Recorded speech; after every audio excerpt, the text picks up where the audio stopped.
मैं टूटी ही हिमांशी बाबरा को जानना चाहता हूँ कि उसको कहाँ से प्रेरणा मिलती है ये सब लिखने की। ये आम जिंदगी ही है, कोई ध्यान दे के सोच लेता है, कोई नहीं सोच पाता है। एक चीज जब आपके दिमाग में चल रही है साल भर से, 2 साल से या महीना भर से भी, वो अगर शब्दों में ढल के निकल आए तो वो शेर बन जाता है। टूटन, दर्द, प्रेम, एकांत, इतनी चीजें एक हिमांशी के अंदर है। रास्ते बहुत सारे थे, लेकिन साथ में कोई रास्ता नहीं होता है आपके पास। आप चलते जाते हैं, फिर एक वक्त ऐसा आता है कि आपको मंजिल भी रास्ता ही लगती है, आप उससे भी होते हुए गुजर जाते हैं। तन्हाइयों के बीच रही मैं तमाम रात, फिर भी तेरा ख्याल मुझे छू न सका। ये सारे एहसास है, शब्दों में ढाल के कह देने की बात है बस। जानना चाहता हूं कि हर अल्फाज के पीछे एक वजह होती है, आप बताओ। ये शायरी से लोगों के साथ आना है, सिंपैथी से नहीं आना है, सहारा किसी का नहीं चाहिए, कमज़ोर किसी के सामने नहीं होना है। खुदा सुन, वो जो मेरी ज़िंदगी की पेंटिंग तूने बना के रखी हुई थी ना, वो किसी शरारती बच्चे के हाथ लग गई है। खुदा, मुझे तुझसे शिकायत है कि तूने मेरी पेंटिंग संभाल कर क्यों नहीं रखी। ये पेंटिंग उस बच्चे के हाथ लगी तो लगी कैसे? मगर छोड़, इतना बता, क्या इस पेंटिंग के सभी रंगों को साफ करके दोबारा बनाया जा सकता है? अगर नहीं तो इसको जला डाल, मुझे ये पेंटिंग पसंद नहीं।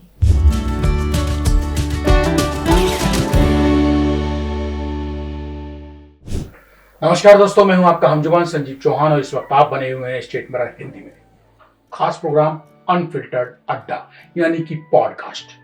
और पॉडकास्ट की आज की खास मेहमान है, देखेंगे चौंक जाएंगे, क्योंकि आसमानी नहीं है, जमीनी नहीं है, लेकिन मेरे और आपके बीच की शख्सियत है।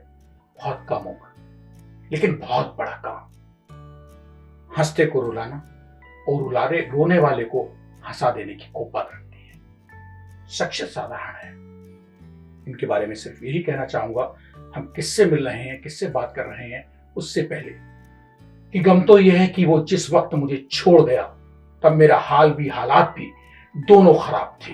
मैंने पहले ही कहा था, ये जहां ठीक नहीं, अब ना करना नए लोगों से तो आना जाना।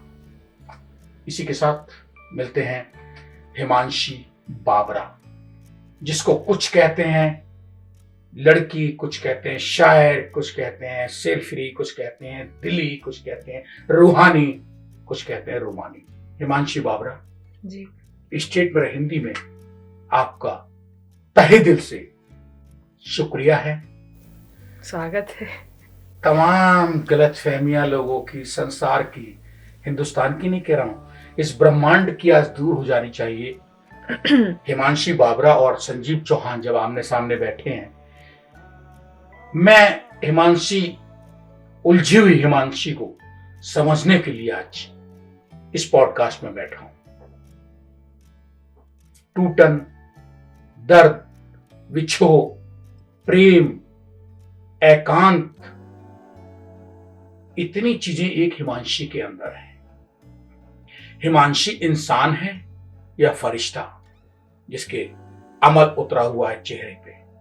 दुनिया जानना चाहती है हिमांशी, सिर्फ तुमको सुना है मंचों से, समझा नहीं लोगों ने। ताली बजाते हैं, भीड़ में चले जाते हैं, वाह वाह वाह, लेकिन तुम्हारे एक एक अल्फाज के पीछे जो मन है, भावनाएं हैं, उस समझने के लिए सदियों लगेंगी और लोगों की उम्रें गुजर जाएंगी। हिमांशी बाबरा को समझने की बात छोड़िए, उसके अल्फाजों को के मायने समझने में। स्वागत है। बहुत बहुत शुक्रिया। बोलो, भूल जाओ कि कैमरे सामने हैं, भूल जाओ कि मंच पे हो।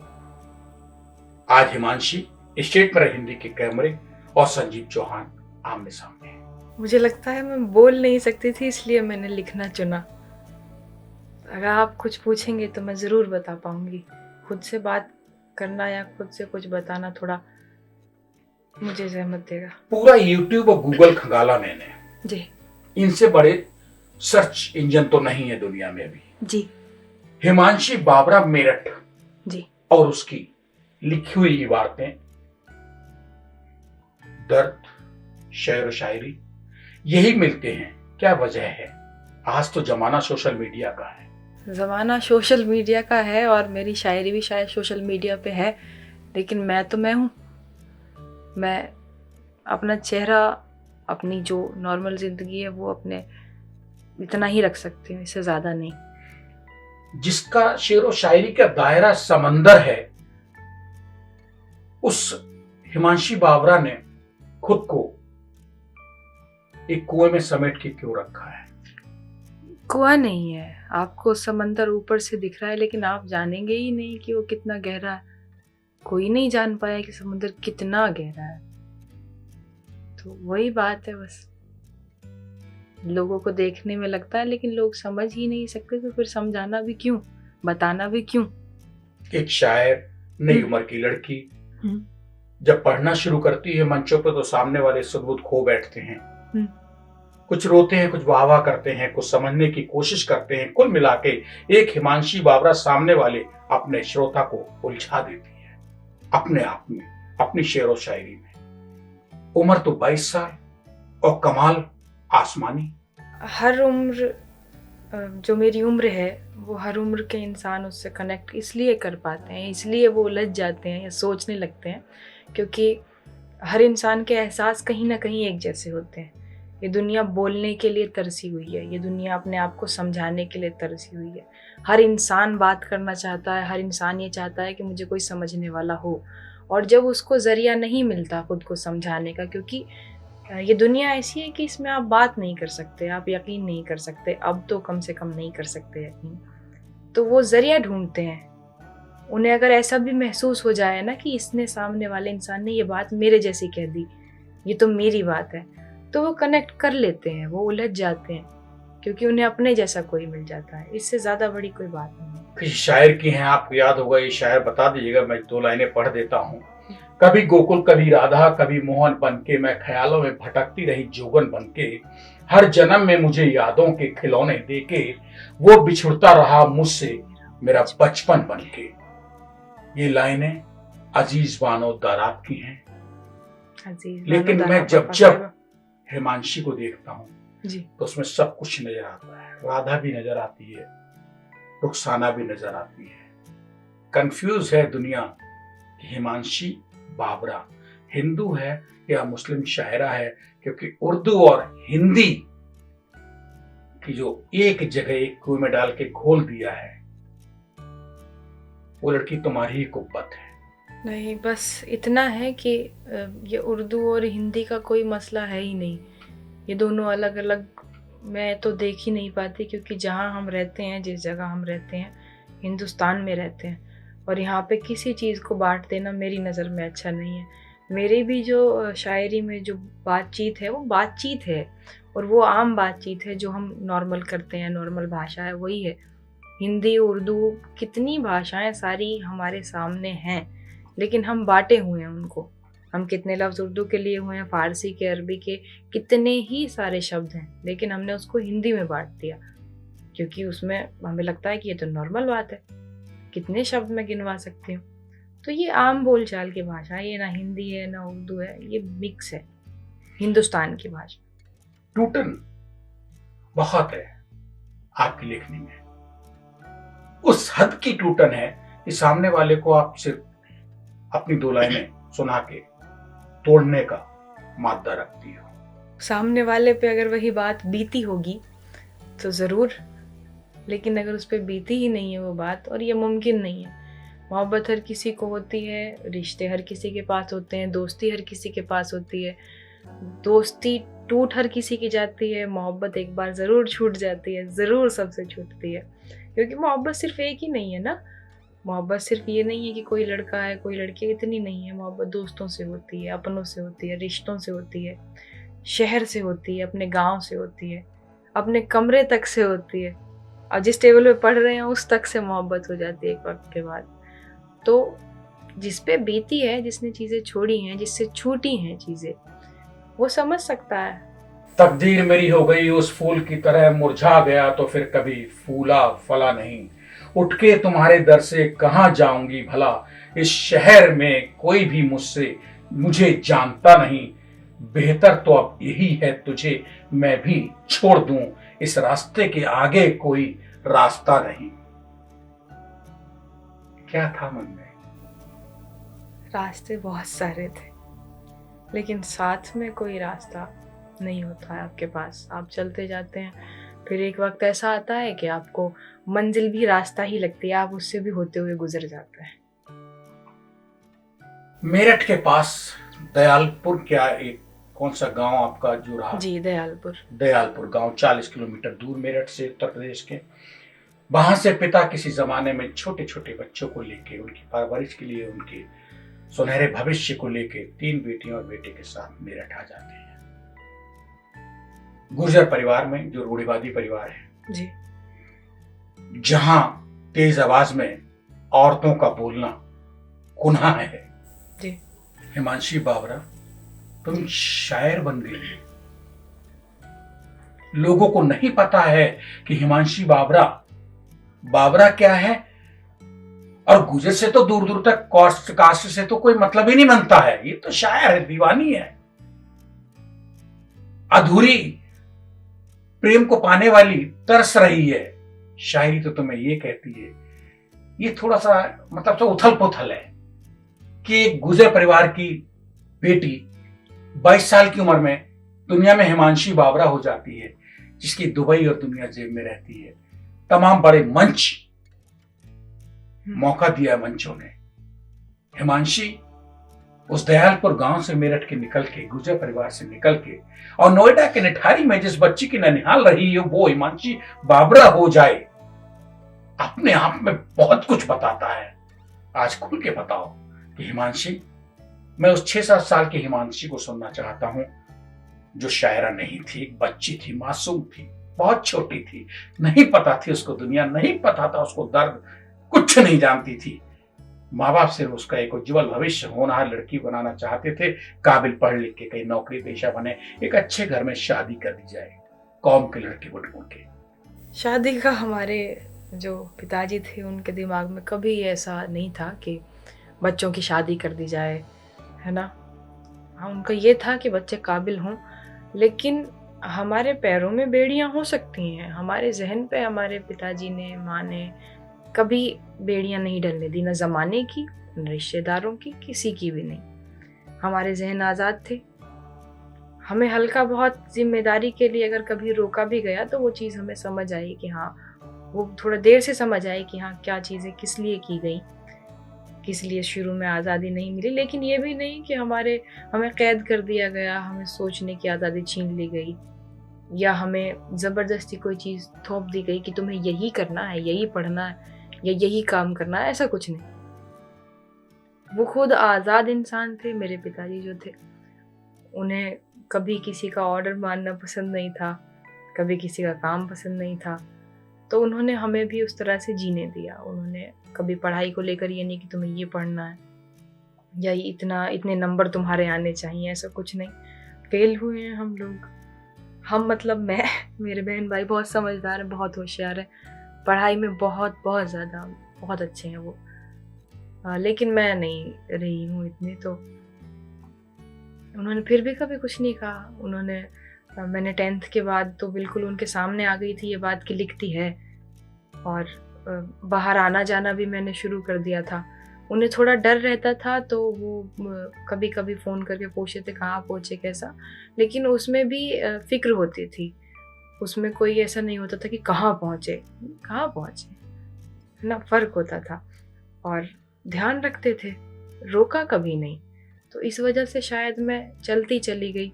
और कभी कभी मुझे लगता है कि उन्होंने क्यों नहीं रोका, क्योंकि इतना भी नहीं चलना था। लगा था कि चल पड़े हैं, कुछ अच्छा महसूस होगा। लेकिन ये बात है कि आप जितना आज़ाद होते जाते हैं, जितना सोचते जाते हैं, उतने ज़्यादा आपके एहसास बनते जाते हैं, और फिर एक वक्त पे आपको लगता है कि नहीं, मुझे ये नहीं सोचना, लेकिन आप वो सोचेंगे। आप चाहते हैं कि आप रुक जाएं, लेकिन आपके पैरों को चलने की आदत हो जाती है। आप चाहते हैं आपका दिमाग शांत रहे, लेकिन वो सोचता रहता है। आप चाहते हैं कि आपको लोग नहीं चाहिए, आप अकेले रहना चाहते हैं, लेकिन लोगों की आदत हो जाती है। आपने अकेलेपन की बात की। तन्हाइयों के बीच रही मैं तमाम रात, फिर भी तेरा ख्याल मुझे छू न सका। इस तरह मुझको किसी दिल में जगह दी गई है जैसे बच्ची कोई कोठे पे बिठा दी गई है। ये सारे एहसास है, शब्दों में ढाल के कह देने की बात है बस। एहसास पैदा किए नहीं जाते, हो जाते हैं। जी। आप इस चीज को छुपाओ मत, बताओ इन लाइनों के पीछे की कहानी। नहीं, कुछ ऐसा खास नहीं होता है, बस कोई हर इंसान की अपने समझने की, सोचने की, महसूस करने की क्षमता पे निर्भर करता है। आपने ये लाइनें लिखी, हर चीज के पीछे एक वजह होती है। जी। सृष्टि भी एक वजह के लिए रची गई है ताकि उसका विनाश हो सके और फिर वो सृष्टि रची जा सके। आपने जो ये लाइनें लिखी तो क्या था मन में उस वक्त, वो घड़ी? अब आप देखें, मेरे जहन से वो लाइनें निकल चुकी हैं जो आपने अभी बोली। कोई बात नहीं, आप तन्हाइयों पे बहुत लिखते हो। जी हाँ, ये बस यही है भी, ये बात सच। और कहीं ना कहीं ये बात बहुत समझ आए, शायद ना आए, पता नहीं, लेकिन ये है कि इंसान का अकेले होके अकेला होना बड़ी बात नहीं है, बिल्कुल बड़ी बात नहीं है, और बुरी बात भी नहीं है, क्योंकि वो अकेला है तो अकेला है, अकेला बैठा हुआ है तो अकेला महसूस करेगा भी। लेकिन जब आप एक पूरी भीड़ में हो, आपके पास चाहने वाले भी हैं, आपके पास ऐसे लोग हैं जिन्हें आप एक बार फ़ोन करो और आपका वो फ़ोन उठाएंगे, आपसे बात करेंगे, उसके बाद भी आपको अकेलापन महसूस है, उसके बाद भी आप तन्हा हैं, उसके बाद भी आपको लग रहा है कि नहीं, कोई नहीं है, क्योंकि आप उन सब लोगों से उम्र में बेशक बड़े नहीं हैं, लेकिन आपकी हो चुकी है, ज़हन उनसे ज़्यादा हो चुका है, आप मैच नहीं कर पाते उनके साथ, आप बात नहीं कर पाते, आपको लगता है क्या टॉपिक है, किस बारे में बात करें, क्योंकि आपके सोचने की तरीका ही सारा बदल जाता है, तब वो तन्हाई बहुत बुरी होती है। हिमांशी बाबरा उन कहावतों के लिए, उन जो चीजें लोकोक्ति मुहावरे हैं सब, कि इंसान अपने बाल धूप में ही नहीं सफेद किया करते हैं और उम्र दराज इंसान ही अनुभवी होता है, लेकिन 22 साल की हिमांशी बाबरा तो इससे एकदम विपरीत है। बिल्कुल, पता नहीं कोई बात तो थी, क्या था वो, किस तरह से थी कि बेवकूफ लोग भी बूढ़े होते हैं, तो इसमें उम्र कोई मैटर नहीं करती, आपने कितनी दुनिया देखी वो भी मैटर नहीं करता, आपने कितना समझा, आपने कितना सोचा, आपने क्या किया, वो सब चीज़ें मैटर करती हैं।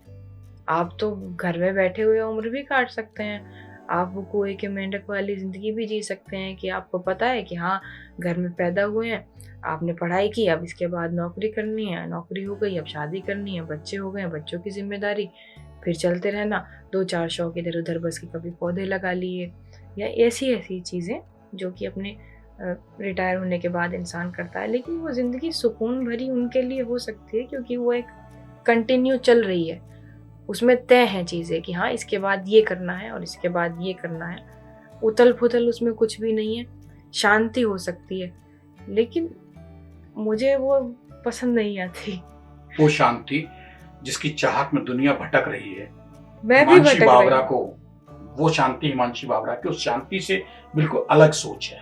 शांति चाहिए, एकांत चाहिए, लेकिन वो दुनिया की भीड़ से अलग है। बिल्कुल, मतलब नॉर्मल लोगों को जिन चीज़ों में खुशी मिलेगी, और कोई भी आर्टिस्ट हो, उसे उसमें खुशी नहीं मिल सकती। वो चाहता है कि अकेला रहे, शांत रहे, बिल्कुल नॉर्मल जिंदगी जिए, जी नहीं पाता है।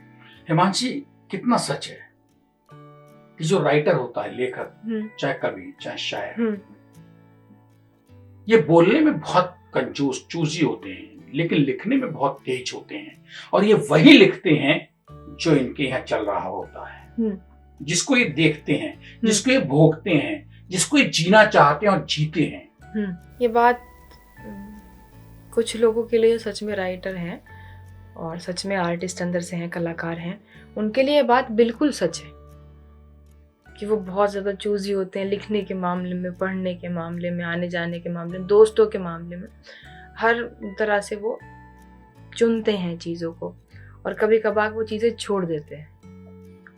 तो इसमें कोई दो राय नहीं है कि ये बात सच है या नहीं है, सच है। हिमांशी, आपको सुन के, पढ़ के ये लगता है कि हिमांशी बाबरा दीवानी है, प्रेम में टूटी हुई है, कहीं बहुत तगड़ा झटका लगा है, इसने किसी को चाहा और वो चाहत पूरी नहीं हुई हम्म, और वो शायर बना दिया। हम्म, आज आप 22 साल की हैं, लेकिन 4-5 साल से आप शायरी कर रही हैं, बड़े मंचों पे कर रही हैं, बड़े शायरों के बीच में कर रही हैं और दाद आपको मांगने की जरूरत नहीं। हम्म, आपकी शायरी में वो दम है। हम्म। मैं टूटी ही हिमांशी बाबरा को जानना चाहता हूं कि उसको कहां से प्रेरणा मिलती है ये सब लिखने की, जो उसके लोग दीवाने हैं, लाखों करोड़ों। ये आम जिंदगी है। कोई ध्यान दे के सोच लेता है, कोई नहीं सोच पाता है। एक चीज जब आपके दिमाग में चल रही है साल भर से, 2 साल से, या महीना भर से भी, वो अगर शब्दों में ढल के निकल आए तो वो शेर बन जाता है। आप कोई चीज देख रहे हैं, वो चीज महसूस हो रही है, चाहे आपकी कोई तकलीफ ही क्यों ना हो, मुझे महसूस हो रही है।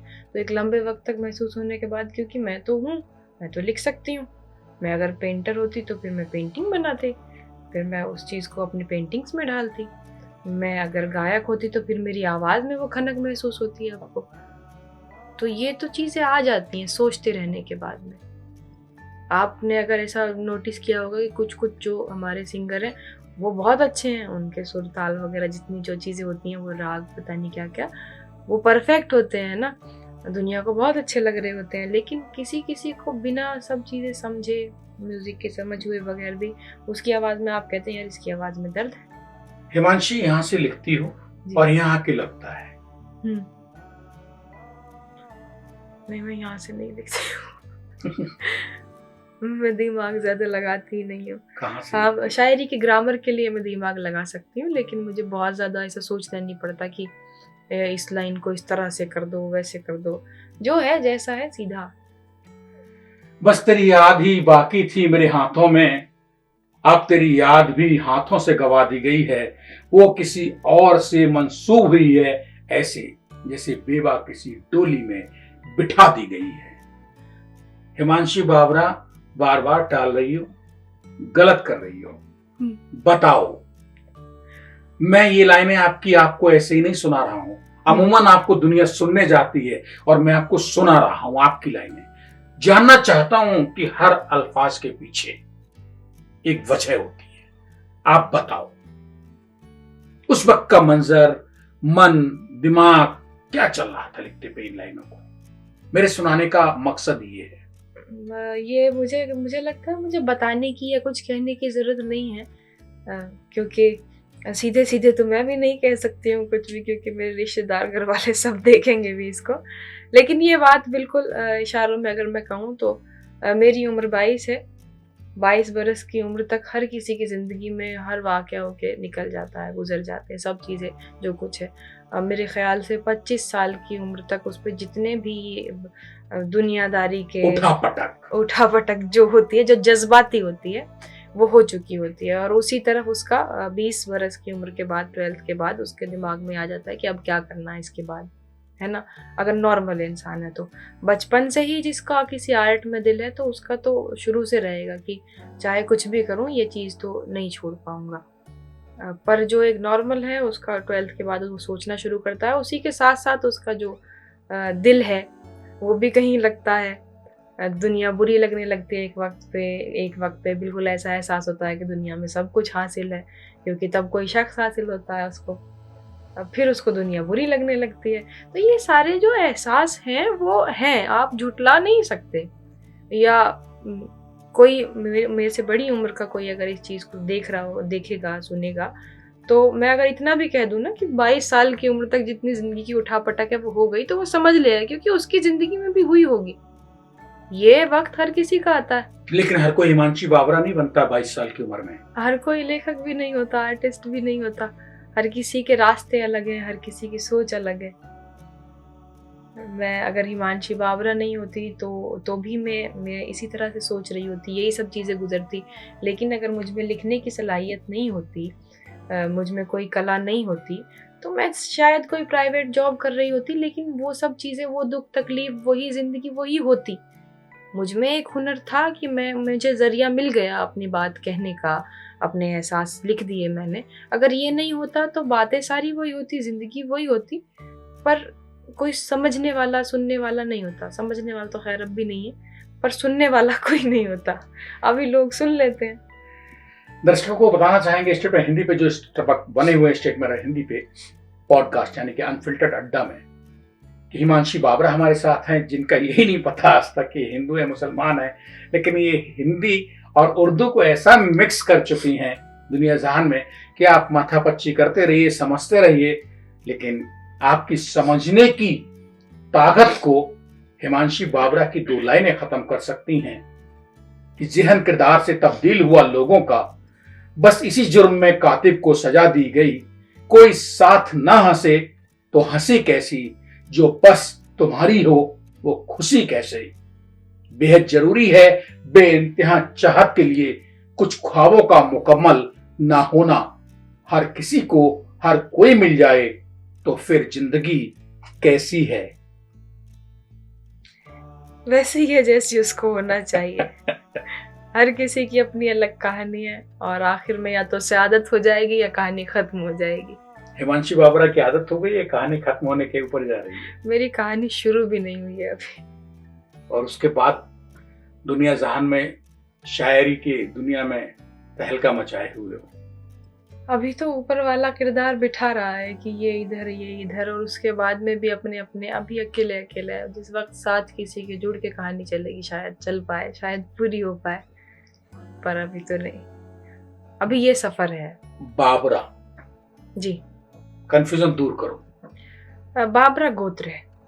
ये बाबरा लोगों को इस वजह से थोड़ा लगता होगा कि मुस्लिम परिवार से हैं, और मैं ये नहीं कह रही हूँ कि मैं हिंदू हूँ या मुस्लिम, मैं परिवार से बता रही हूँ। तो मैं हिंदू परिवार से आती हूँ, मेरा जन्म हिंदू परिवार में हुआ। और जिस गुर्जर परिवार से आप आती हैं उसका गोत्र आपके पिता की तरफ से बाबरा है जी। आप बहुत ही संकीर्ण, बहुत ही रूढ़िवादी परिवार से, कुल खानदान से निकल के हिमांशी बाबरा बहुत खतरनाक काम किया है। अब आप मंचों से लोगों को बेहोश करती रहती है, बैठे बैठे फिर जागते हैं। अच्छा हिमांशी जी दोबारा है, हाँ दोबारा है, दोहराओ। कहाँ जा रहा है ये गूंजा लड़की, पढ़ने में बिल्कुल कोई इंटरेस्ट नहीं, लेकिन सामने लाखों की भीड़ को जगाने और सुलाने और उछालने में माहिर है, बिना कोई कंकड़ फेंके, सिर्फ जुबान से। लफ्ज ही सबसे बड़ी तलवार होते हैं इंसान के। शब्दों के वार आप जानते नहीं है कितने तेज होते हैं। चाहे वो शायरी में हो तो बड़े हल्के से मीठे तीखे वो जख्म देते हैं ना, कुरेदने का काम किया जाता है। जितने भी शायर हैं, मैं हूँ, हम अगर प्रोफेशन के हिसाब से देखें, पहली बात तो ये होता है कि हम वही कह रहे हैं, वही लिख रहे हैं जो हम महसूस कर रहे हैं या हम देख रहे हैं। लेकिन जो शायर ये नहीं कर रहे हैं वो फिर भी शेर कह रहे हैं, है ना, वो अपना टेक्निकली चीज़ें कर रहे हैं समझ के, उन पे वो बीती नहीं है। लेकिन पढ़ता है इंसान, समझता है, हर एहसास है। मूवीज इसलिए ये कि आपका ब्रेकअप ना हो, फील हो जाता है मूवी देख के, बड़े दुख है हमारे जीवन में। रोने लगते हैं लोग अगर ब्रेकअप ना हो तो भी अगर ब्रेकअप ना हो तो भी लोग, अगर कोई संगीत मतलब म्यूजिक अगर इतना अच्छा है किसी का, सिर्फ म्यूजिक पे रो पड़ते हैं लोग सुन के। तो ये है कि एहसास तो लोगों के अंदर डाल दिए गए हैं। जो मोहब्बत है वो भी डाल दी गई है, दुश्मनी कैसे होनी है वो भी डाल दिया गया है, एटीट्यूड कैसे आता है इंसान में वो भी डाल दिया गया है मूवीज के जरिए। पहले चीजें नहीं थी तो थोड़ा थोड़ा नेचुरल होता था, वो अंदर से एहसास होते थे। अब लोगों को तरीके बता दिए हैं कि फूल दिया जाएगा तो प्यार है, ठीक है, किसी के घर के बाहर जाके रात को खड़े हो जाया जाएगा तो प्यार है, किसी की एक फ़ोन उठा लिया जाएगा और हमेशा उठाया जाएगा तो वो प्यार है। तो वो एक रास्ता बता दिया है मूवीज़ ने लोगों को कि ये है जी, इस पे चलिए, इस तरह से होती हैं चीज़ें। बहुत छोटी हिमांशी, वो सवाल बीच में मैंने किया था, जवाब दिया नहीं जी। 6ठी 7वीं की हिमांशी जी, बाबरा क्या थी? मैं तब भी यही थी। मुझे तब लिखना मैंने थोड़ा थोड़ा शुरू किया था, कुछ बातें मैं कह लेती थी, थोड़ी राइमिंग मैच कर लेती थी, लेकिन उसके बाद में ज़िंदगी इसी तरह की थी, एहसास इसी तरह के थे, क्योंकि जिसमें होता है उसमें बचपन से होता है। तो शुरू कर दिया था, फिर सीखते चले गए तो वो चीज़ें और बेहतर होती चली गई, रवानी के साथ कहना आ गया। पर ऐसा नहीं है कि मैं अलग थी, बचपन से। पहली कोई उम्र वो जिसमें कुछ लिखा और याद है, या भूल गई वक्त के साथ? जो बहुत सारी चीजें थी पहली, हाँ, जहां लगा कि मैं आगे लिखूंगी बस। नहीं, हाँ, मतलब ऐसा है जो बहुत पहली चीजें थी, क्योंकि बिल्कुल सीखने के आज बाद लगता है पढ़ती हो तो अरे हो क्या लिखती थी मैं। हाँ, मतलब पहले अगर कभी सुनूं चीजें तो लगता है कि हाँ, ये क्या था, ऐसा कुछ। लेकिन ये भी लगता है कि ये नहीं होता तो फिर अभी जहाँ है वहाँ कैसे होते। चीज़ें बेहतर होती गई तो चीज़ें मतलब हमें समझ आती गई। लेकिन जो पूरे होशो-हवास में ख़्याल मुझे मतलब मैंने ठीक से ग्रामर के साथ ग़ज़ल कही थी, वो उसमें एक शेर था जो मुझे लगा कि हाँ, ये कुछ तो हो गया है मुझसे कुछ ऐसा कुछ। तो वो था कि आखिरी रास्ता तो बाकी है, आखिरी रास्ता समझते हो? तो ये शेर और लोगों ने भी सुना, बाकियों ने भी यही कहा कि ये तो हो गया। और थोड़ा बढ़ो इसमें, 2 लाइनें 4 लाइनें कुछ याद आ जाए। ये पूरी गज़ल इस तरह से है कि आँख को आईना समझते हो, अक्स को जाने क्या समझते हो, दोस्त अब क्यों नहीं समझते तुम तो कहते थे ना समझते हो, अपना गम तुमको कैसे समझाऊँ, सबसे हारा हुआ समझते हो, मेरी दुनिया उजड़ गई इसमें, तुम इसे हादसा समझते हो, आखिरी रास्ता तो बाकी है, आखिरी रास्ता समझते हो। तो ये गज़ल मेरी पहली मुझे याद है कि हाँ, ये मुझसे ठीक कोई चीज़ हो गई थी। बाकी तो सब वैसे ही था पहले-पहले। क्या भूमिका बनाई थी, क्या चीजें थी इसको लिखते पे जो आपको लगा कि पहली गजल ठीक रंग रूप में दे पाई थी? ये बिल्कुल ठीक ऐसे है कि आप महीना भर से अलग-अलग चीज़ों को लेके परेशान हो रहे हैं। बहुत दुखी हैं, कभी कोई चीज़ हो गई, कभी कोई चीज़ हो गई, लेकिन आप रो किस बात पे नहीं रहे हैं, है ना? आप रोए नहीं हैं अभी तक, आप अपने काम में लगे हुए हैं, आपको किसी ने तकलीफ़ दे दी, आपको रोना आया, आप नहीं रोए। आप घर से परेशान हुए, आपको रोना आया, आप नहीं रोए। इकट्ठी हो गई चीज़ें और उसके बाद में जब आप रोए, तो आप खुद भी नहीं बता पाएँगे कि आप रो किस बात पे रहे हैं। बस दिल भारी हो जाता है और आपको रोना आता है। फिर आपसे कोई वजह पूछेगा तो आप बता ही नहीं पाएँगे, है ना? कि बस ठीक है, आँख छलक आई ऐसे ही। नहीं समझ आता, क्योंकि उसी तरह से ये भी है कि एक घुटन आपके अंदर हो जाती है अपने ख़्याल रखते-रखते, सोचते-सोचते, चीज़ें देखते-देखते। फिर आपने क्या सोच के कहा, कैसे कहा, वो चीज़ें नहीं पता, बस हो जाती हैं चीज़ें। हिमांशी, सबसे ज्यादा हुँ, अब तक 22 साल की हिमांशी बाबरा ने हुँ, किसी ना किसी को, बच्चे को जो जन्म लेता है हुँ, एक दिन का, उसको अपनी माँ के खुशबू का एहसास होता है, उससे हुँ, प्यार होता है। हुँ, अपने एहसास को जताने के लिए बोलना जरूरी नहीं है। हिमांशी बाबरा को मैं जानना चाहता हूं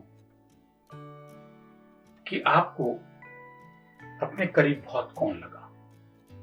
किसी बच्ची को, लड़की को कहते हैं पिता के साथ बहुत क्लोज होती है, कोई कहते हैं माँ के साथ बहुत क्लोज होती है।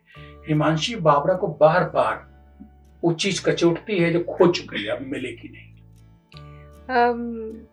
मुझे ऐसा नहीं है कि मुझे मेरे घर में लोगों से बहुत ज़्यादा प्यार नहीं है या ऐसा कुछ, मेरी बॉन्डिंग ख़राब है किसी से, ऐसा कुछ भी नहीं है। मुझे सबसे प्यार है, मुझे सब बहुत अच्छे लगते हैं, मुझे मन करता है सबके साथ एक जैसा रहूं, लेकिन एक जैसी रहूं, लेकिन जो ज़्यादा था, बहुत ज़्यादा मुझे लगाव जो कि बाद में महसूस होता है हर किसी के जाने के बाद, तो मेरा शायद मेरे पापा से ज़्यादा था कनेक्शन, कि हाँ, वो समझ लेते थे, वो मेरे जैसे थे कुछ-कुछ। मुझे उनकी तरफ से ही आवाज़ मिली तो मुझे गाना पसंद है। वो बहुत क्रिएटिव थे, कुछ-कुछ क्राफ्ट करते थे तो वो मुझे पसंद है। अ, उनसे ही थोड़ी-थोड़ी चीज़ें मेरे अंदर आई, थोड़ी-थोड़ी आदतें आई। मम्मी पे थोड़ा कम लगाव था। हाँ, पापा से कम था, प्यार उनसे भी बहुत है और बहन-भाइयों से भी बहुत है। भाई तो बिल्कुल ऐसे छोटा भाई बच्चे की तरह है, पर पापा की क्या बात याद आती है पहले जब आपके सामने पापा मौजूद थे तब के पापा, और पापा की अनुपस्थिति में? मैं 2 पापा देखना चाहता हूँ हिमांशी के जुबान से और मन से।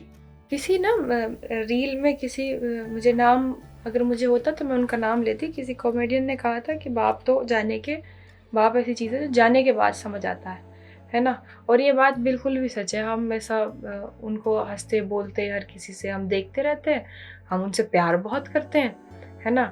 और कभी उनसे डरते हैं, कभी उनकी इज्जत करते हैं, लेकिन जब वो चले जाते हैं तब हम उनको समझना शुरू करते हैं, है ना। ये बात ये भी है कि ज़िंदगी में अगर कोई इंसान वैसे भी चला जाए हमसे दूर तो भी हमें याद आती हैं उसकी चीज़ें कि उसने तब क्या किया था। और क्योंकि तब वो इंसान नहीं है, आप बैठ के सोचेंगे, क्योंकि उससे पूछ नहीं सकते, उससे बात नहीं कर सकते। अब आपको उसका किरदार भी खुद ही निभाना है अपने लिए, उसको भी आप उसको सामने नहीं बिठा सकते, लेकिन अपने ज़हन में बिठा चुके हैं कि हाँ, कैसे हुआ होगा, ये बात उन्होंने की, क्या सोचा होगा। तो उनका हर फैसला, उनका हर उठाया कदम, उन्होंने जो भी किया ज़िंदगी में, उनका जैसा बर्ताव था, लोगों के साथ उठना बैठना, बातचीत करना, रिश्ते निभाने का हुनर उनका बहुत अच्छा था। जिसके लिए एक बार कह दिया कि दोस्त है तो फिर उसके लिए लड़ मर जाएंगे, उसके लिए दुनिया गवा देंगे, ऐसे इंसान वो थे। तो उनकी इज्जत बहुत ज़्यादा दिल में अब बढ़ गई है, और भी ज़्यादा, पहले भी थी लेकिन अब ऐसा लगता है कि उस इंसान के जैसा इंसान दुनिया में है ही नहीं, हो ही नहीं सकता कोई। ये आप अपने पिता के बारे में कह रहे हैं। हाँ, उनके जैसा कोई हो भी नहीं सकता, है तो नहीं, और तब था भी नहीं जब वो थे, अभी है भी नहीं, और आगे कोई हो भी नहीं सकता। ऐसी हिमांशी बाबरा जो इतनी संवेदनशील है, जिसको दुनिया सुनती है, जिसके शायर की शायरी सुनने के लिए लोग बेताब हैं। सैलाब जलजला आता है मंचों के सामने, भीड़ का, सुनने वालों का, चाहने वालों का हिमांशी बाबरा के। वो हिमांशी बाबरा तो बहुत छोटी उम्र में ही शायरी की तरफ घूम गई थी, दुनिया छोड़ रही थी, धीरे धीरे शायरी की तरफ घूम रहे थे। ऐसी हिमांशी बाबरा इतनी संवेदनशील हिमांशी अपने पिता को जीते जी क्यों नहीं पढ़ पाई? मैंने कभी उनको कोशिश नहीं की? बचपना था, शायद मुझे लगता रहा, मेरा ध्यान पूरी दुनिया पे रहा, खुद पे रहा। असल बात बताऊं, मैं थोड़ी मतलब उस वक्त हो गई थी कि मुझे अपनी खुशी, मुझे ज़िंदगी में क्या चाहिए, आज़ादी चाहिए, ये वो, वही जो उस उम्र के बच्चे हो जाते हैं, है ना। प्यार बहुत था, उनके साथ उठना बैठना, खाना पीना उनके साथ खाना, बाइक पे उनके साथ कहीं जा रहे हैं तो चले जाना। वक्त सबसे ज़्यादा मेरे ख्याल से, यहाँ तक कि अगर मैं किसी इंसान के साथ बाइक पे बैठी हूँ तो उनके साथ सबसे ज़्यादा अपने पिता। हाँ, क्योंकि उन पर यकीन था, वो कितनी तेज़ स्पीड में चलाएंगे मुझे डर नहीं लगता था। अब बल्कि मुझे बाइक पे बैठते हुए अब बहुत ज़्यादा डर लगता है। मुझे लगता है कोई टक्कर लग जाएगी, ख़त्म हो जाएगा काम, चोट वगैरह लग जाएगी। लेकिन उनके साथ वो कितनी स्पीड में चला रहे, कैसे ही चला रहे, कोई डर नहीं लगता। जबकि वो जब बीमार ज़्यादा रहने लगे थे तो उनसे चलती भी नहीं थी बाइक, लेकिन मुझे जाना उनके साथ ही होता था। तो उन पे यकीन, उनकी इज़्ज़त बहुत ज़्यादा मेरे दिल में बढ़ अब चुकी है, क्योंकि उनके जाने के बाद ही मैंने उनको समझा। अगर हाँ, वो चीज़ें पापा के जाने से लगभग 4-5 महीने पहले तक दिखनी शुरू हो गई थी। मैंने उनके साथ रहना मुझे अच्छा लगता था। पता नहीं ऐसा क्यों हुआ कि उनसे ज़्यादा लगाव उस वक्त पे हो गया था उनके जाने से पहले। बहुत ज़्यादा मतलब बहुत ज़्यादा।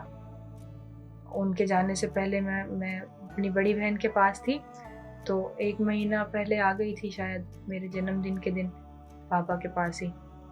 बड़ी सिस्टर, हाँ, तो जो सब इंस्पेक्टर है यूपी पुलिस में। जी, तो मैं ही हूँ बहनों में, दोनों बहनें अपना एक दिल्ली में जॉब कर रही थी और एक रामपुर में है ही।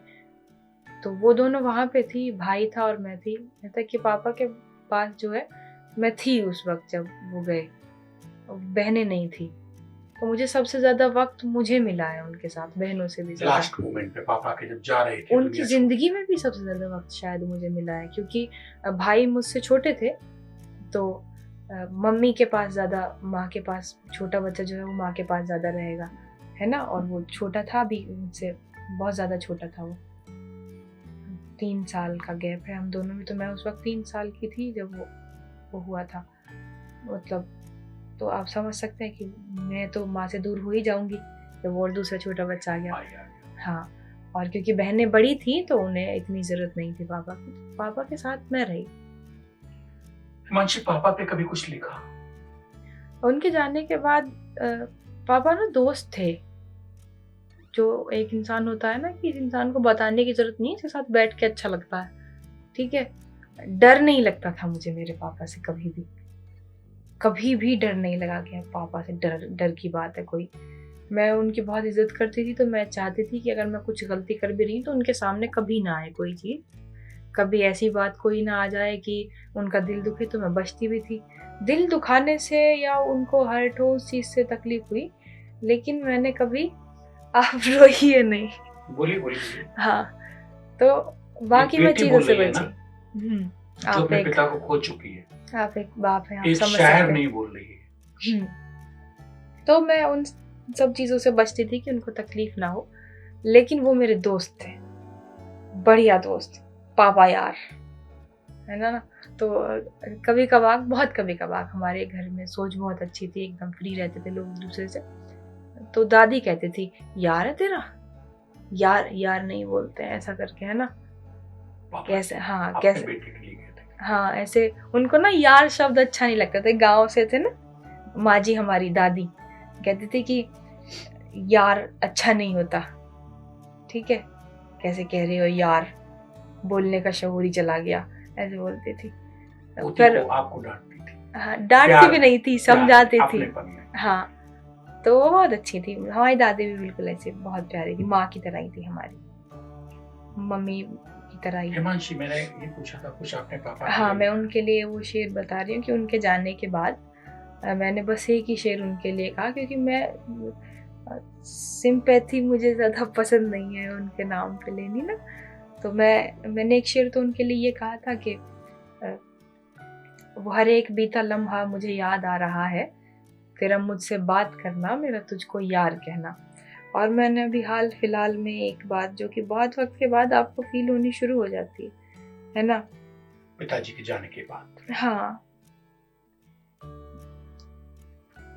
कुछ इस तरह से, शायद इसमें शायद कोई कोई नहीं, ग्रामर आप हो। सुनाएं। तो कहा था कि बाप के बाद खुली मुझ पे हकीकत है जहाँ, बारी बारी से नकाबों को उतारा सबने।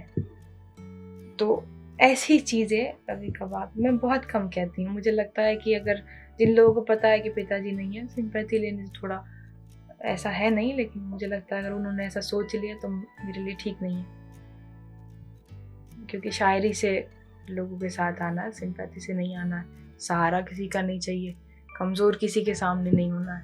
पापा को, माँ को, परिवार को पहली बार कब लगा कि हिमांशी बावरा तो निकली, अब चली यहाँ से, घर से? उन्हें मुझ पे पूरा यकीन था, हत्ता कि मैं तो अपने घर में शुरू से ना, बहुत शुरू से, कई सालों से, 12th के बाद से ही मैंने कहना शुरू किया, चली जाऊंगी एक दिन घर से, चली जाऊंगी, है ना। उन्हें को डर नहीं लगता, उन्हें पता है कि जब तक हम हैं कहीं नहीं जाएगी, कहीं जाएगी भी तो वापस यहीं पे ही आना है।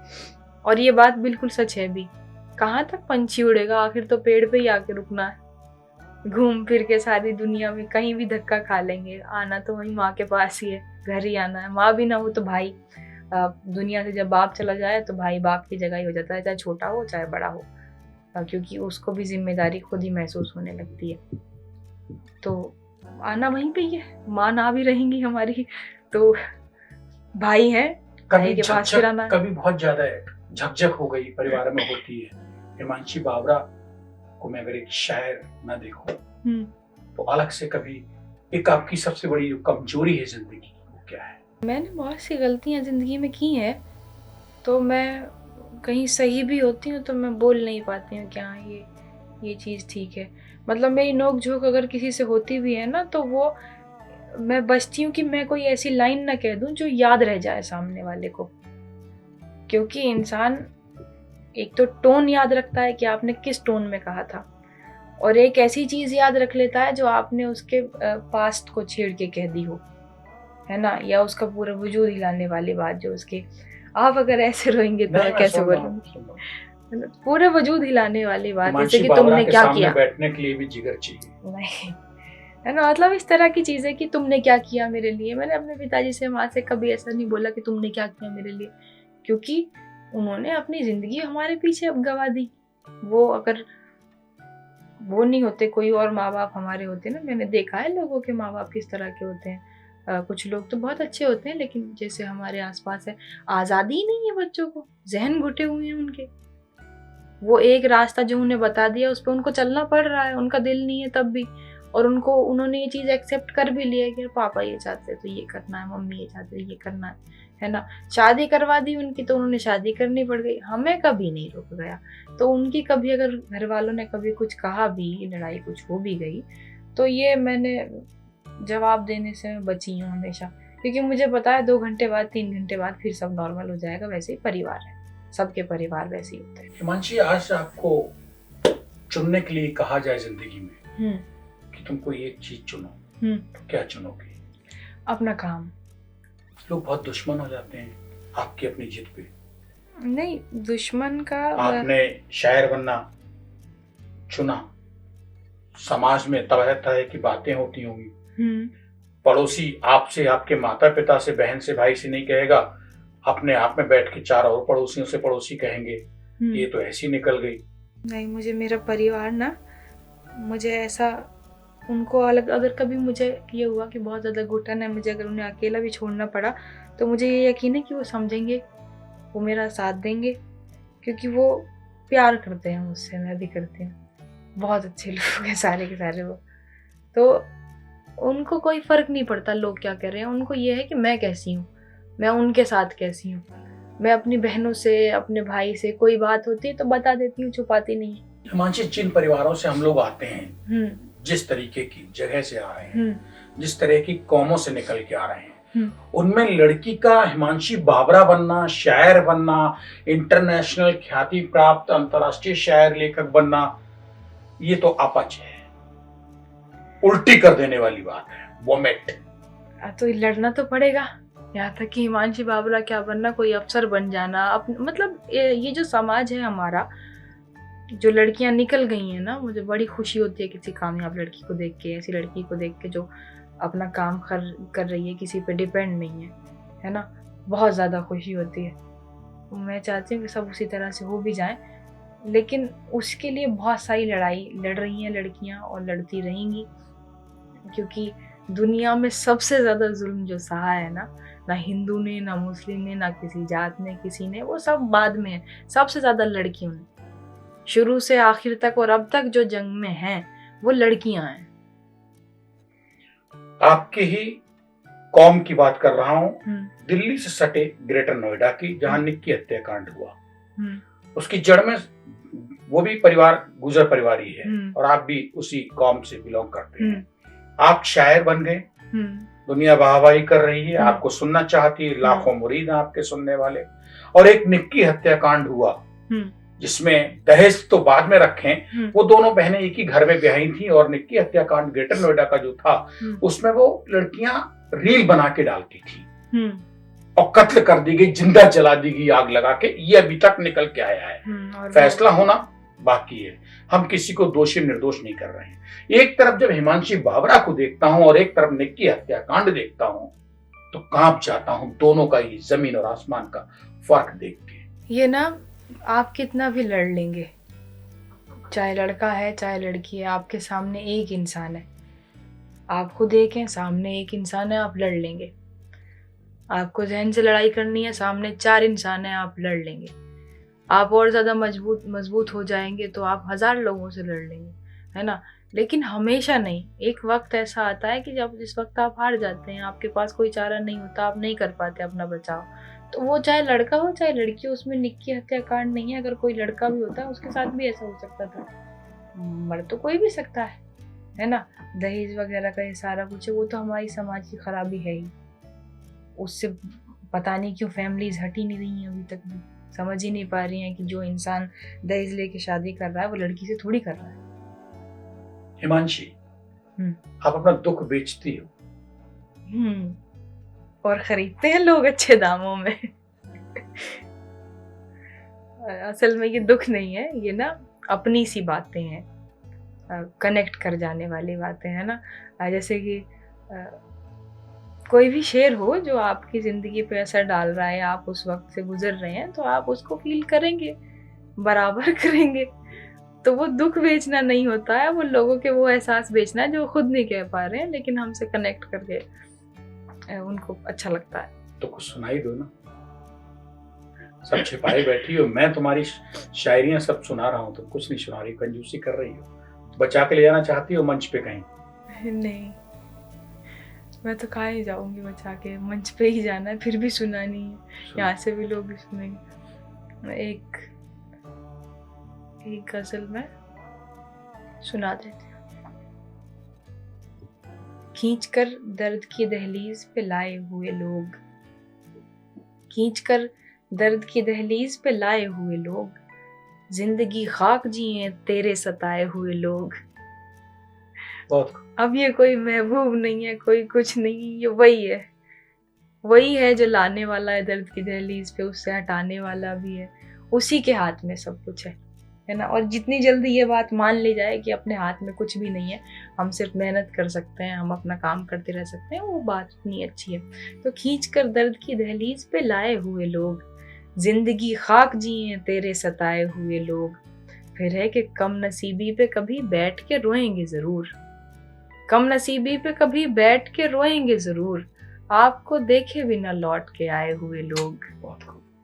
और ये शेर के पीछे की एक कहानी है कि कोई मेरे दोस्त थे, एक शहर से किसी ने उन्हें फ़ोन किया कि मैं आ रहा हूँ, और उन्होंने इंतज़ार किया, और वो शख्स गया जो जा रहा था उनसे मिलने के लिए मेरे दोस्त से, और वो किसी और से मिलके वापस आ गया। अब ये बात उन्होंने तो कही नहीं, लेकिन मुझे जो खट किया, क्योंकि मेरे दोस्तों पर कोई बात आती है तो मुझे वो उनसे ज़्यादा फील हो जाती है, तो मैंने उन्हीं के हिस्से में आके, मतलब उनकी जगह पे आके ये शेर कहा था, उनके लिए कहा था, क्योंकि वो तो अपने किसी दूसरे दोस्त से मिलके चले गए फ़ोन उन्हें करके। इसीलिए हिमांशी बावरा संवेदनशीलता की भीड़ में भी बहुत संवेदनशील है, बिल्कुल अलग है। तो मैंने बस फिर यही कहा कि कम नसीबी पे कभी बैठ के रोएंगे ज़रूर, आपको देखे बिना लौट के आए हुए लोग। फिर बदनसीबी की घटाओं ने मुझे घेर लिया, बदनसीबी की घटाओं ने मुझे घेर लिया, साए से पहले गए मेरे कमाए हुए लोग। करते रहते हैं तेरा जिक्र ज़माने भर में, करते रहते हैं तेरा जिक्र ज़माने भर में, याद करते हैं तुझे तेरे भुलाए हुए लोग। बहुत खूब। करते रहते हैं तेरा जिक्र ज़माने भर में, याद करते हैं तुझे तेरे भुलाए हुए लोग। लोगों को इनका भटकना भी सफ़र लगता है, लोगों को इनका भटकना भी सफ़र लगता है, ये है चौखट से मोहब्बत की उठाए हुए लोग। ये गजल बहुत ही शानदार, बहुत बहुत शानदार। बहुत कुछ ऐसा सुना दो जो मैं सोचूं वो मेरे लिए लिखी। पता नहीं, आप तो सभी सोच सकते हैं कि आपके लिए लिखे। ना, मैं तो वही सोचूंगा जो मुझे लगेगी, मैं झूठ नहीं बोलूंगा। अच्छा, मैं समझ नहीं पाऊंगी आप क्या। आप सुनाओ। मैं ना, मेरा एक शेर है जिसमें कि लड़की यूज़ किया गया है ना, तो मैं आपके लिए उसको बदल के पढ़ दूंगी इसमें। पढ़ दो। ठीक है, ये है कि गज़ल में है कि लोग झगड़े में निवाले भी गिना देते हैं। ये शेर भी किसी के लिए कहा गया था, सुना है मैंने। लोग झगड़े में निवाले भी गिना देते हैं, तरबियत कैसी हुई है ये बता देते हैं। ऐसे लोगों से तो दूरी ही रहे बेहतर है, ऐसे लोगों से तो दूरी ही रहे बेहतर है, जो बुरे वक्त में औकात दिखा देते हैं। बहुत खूब। और आपके लिए देखिए, है ना, मैं बहुत आम सा लड़का हूँ बहुत ख़ास नहीं, मैं बहुत आम सा लड़का हूँ बहुत ख़ास नहीं, जो मुझे भूलना चाहें वो भुला देते हैं। बहुत खूब। ये मैंने शेर सुना है वाकई इसको, में कई मरतबा ये सुना है। हकीकत है और जिंदगी ये की ना, वायरल है, बहुत, ये जिंदगी का सच है। ये हर इंसान की जिंदगी की हकीकत है, एक उसे बार यही फिर से लगता है। सुना दो पूरा। आपके लिए ना, मैं बहुत आम सा लड़का हूँ बहुत ख़ास नहीं, जो मुझे भूलना चाहें वो भुला देते हैं। इसमें एक शेर था कि आप झगड़ें लड़ें ताने भी सुना लें चाहे, क्यों मुझे अपने सराहने से उठा देते हैं। बहुत ही शानदार, और सच में ये मुझे सुनाया, मेरे सामने बैठ के सुनाया। मैं हिमांशी को सुन रहा हूँ और हिमांशी मेरे कहने पे मेरे लिए सुना रही हैं। मुझे लगता है सिर्फ ये मेरे लिए लिखी गई है, दुनिया सुन रही है, लाखों सुन रहे हैं लोग। एक मतलब शेर में आपको ताज़ा सुनाती हूँ, अभी कहीं पढ़ा नहीं है ना। क्या गजब शख्स था, क्या गजब शख्स था, हर बात पकड़ लेता था, क्या गजब शख्स था हर बात पकड़ लेता था, एक मुलाकात से औकात पकड़ लेता था। क्या गजब शख्स था, हर बात पकड़ लेता था। एक मुलाकात से औकात पकड़ लेता था। अब मेरा नाम भी लेने से वो करता है गुरेज। सरे महफिल जो मेरा हाथ पकड़ लेता था। ओहो हिमांशी जी और सुनो, अब सुनाती रहो, सुनाने का सिलसिला शुरू हुआ है, मैं सुनना चाहता हूँ। आपकी वीडियो बहुत लंबी हो जाएगी। वीडियो की चिंता नहीं है, हिमांशी बाबरा को सुनना है आप कुछ, मतलब अब बस अब आपके पाले में है स्टूडियो और स्टेट में रहेंगे। ये ना मैं जब इसकी वीडियोस को आप एडिट करा ही देंगे तो मैं आपको वो नज्म सुनाती हूँ जो मैंने 9th में कही थी। सुनो, मैं उसको कहीं पढ़ती नहीं ये अनएडिटेड जा रहा है। हाँ आप तो सुने के खुदा सुन, वो जो मेरी जिंदगी की पेंटिंग तूने बना के रखी हुई थी ना, वो किसी शरारती बच्चे के हाथ लग गई है। वो बच्चा उस पेंटिंग से ब्रश और कलर लेकर खेलने में लगा हुआ है। उसने मेरे आंगन की हरी घास पर पीला रंग डाल दिया है। घर के पेड़ों पर उसने मेरे आंगन के पेड़ों पर पीला रंग डाल दिया है। घर की घास पर उसने सफ़ेद रंग डाल दिया है। मेरे आंगन के बीचों बीच जो साफ पानी का फव्वारा था ना, उसमें उसने ढेर सारी काई बना दी है। मेरे घर की खिड़की के 2 खानों के शीशों को उसने तोड़ दिया है। 2 खानों के शीशों को उसने तोड़ दिया है। मेरे घर के सभी आईनों पर उसने सफ़ेद रंग कर दिया है। मुझे खुद से बात करे एक अरसा हो चला है। मेरे घर की सभी बल्बों पर उसने काला रंग किया है। रोशनी मुझ तक पहुंच ही नहीं पाती, मैं एक वक्त से अंधेरे में रह रही हूँ। उसने मेरे घर की छत पर एक दरार भी बनाई है जिससे बरसात में पानी लगातार टपकता रहता है। खुदा, शायद उसने गलती से मुझ पर पानी गिरा दिया है। मेरा रंग फीका पड़ चुका है, बाल बिखर चुके हैं, काजल फैल चुका है। खुदा, मुझे तुझसे शिकायत है कि तूने मेरी पेंटिंग संभाल कर क्यों नहीं रखी। ये पेंटिंग उस बच्चे के हाथ लगी तो लगी कैसे? मगर छोड़, इतना बता, क्या इस पेंटिंग के सभी रंगों को साफ करके दोबारा बनाया जा सकता है? अगर नहीं तो इसको जला डाल, मुझे ये पेंटिंग पसंद नहीं। अब आप पेंटिंग का जाविया खोलेंगे कहाँ जाता है। सीधा सीधा ये पेंटिंग इसका उन्वान था और ये 9th में मैंने कही थी। और ये जिंदगी है, सारी जिंदगी है, मैं बोलने वाला था। ये जिंदगी है। कितनी उम्र में लिखी थी आपने? ये मैं जब 9th में थी तो मैं 12, 13, 14, 15, 16 होगी मेरी। और आज तक याद है? हाँ, क्योंकि वो पहली चीजें होती है ना, और ये तो वाकई में जिंदगी है। लिखा था, आपको समझ हो गई थी। हाँ, इसी को सुन के हमारे उस्ताद ने कहा था कि कुछ ठीक ठाक कर लेगी। वीडियो में उन्होंने देखा था ये। कौन उस्ताद, कैसे मिलना हुआ, क्या है उनका भी थोड़ा सा सिलसिला बताई दो। जब आज बात हो रही है, जमाने को पता लगनी चाहिए कि आप भी किसी की शागिर्दी में हैं। मेरे ना एक दोस्त थे, हैं थोड़े थोड़े दोस्त हैं, थोड़े थोड़े दोस्त होना समझते हैं आपकी बात हो जाती है बस। अब तो मैं ना दिल्ली में एक प्रोग्राम के बाद वहाँ पे हमारी मुलाकात हुई। वहाँ पे उन्होंने पूछा कि उस्ताद कौन है। फिर उन्होंने बहुत वक्त तक तो उन्होंने मुझे समझाई चीज़ें हैं ना, और उसके बाद में मैं ज़्यादा कहूँ तो कि उनका बहुत बड़ा हाथ रहा मुझे, जो और शायरी की गहराई में। ऐसा नहीं था कि मैं पहले नहीं थी, लेकिन शायरी की जो बारीकियाँ होती हैं वो सब बताने में उनका हाथ था। फिर उसके बाद उन्होंने मुझे अपने उस्ताद से मिलाया, जो कि फिर मेरे उस्ताद भी हुए माहिर शहदाई साहब। तो वही हैं अभी। कभी कोई बातचीत होती है तो फ़ोन करके, ज़्यादा तो फ़ोन करके सुनानी, अगर मुझे कोई नई ताज़ा चीज़ कही है तो वो सुनाई तो उन पुराने वाले दोस्त को ही जाती है, लेकिन उसके बाद फिर उस्ताद को तो कमी होती है। तो दोनों मेरे लिए बराबर हैं। दोनों से सुधार के लिए गुंजाइश रहती है, मदद मिलती है। हाँ, अगर वो कह दें कि ये चीज़ ठीक नहीं है तो फिर उसको बदल दिया जाता है। उनको इतनी समझ है, वो मुझसे पहले से हैं। तुम्हारी जैसी लड़की तो आसमान का परिंदा है जिसको किसी कंधे पे बैठना मंजूर नहीं।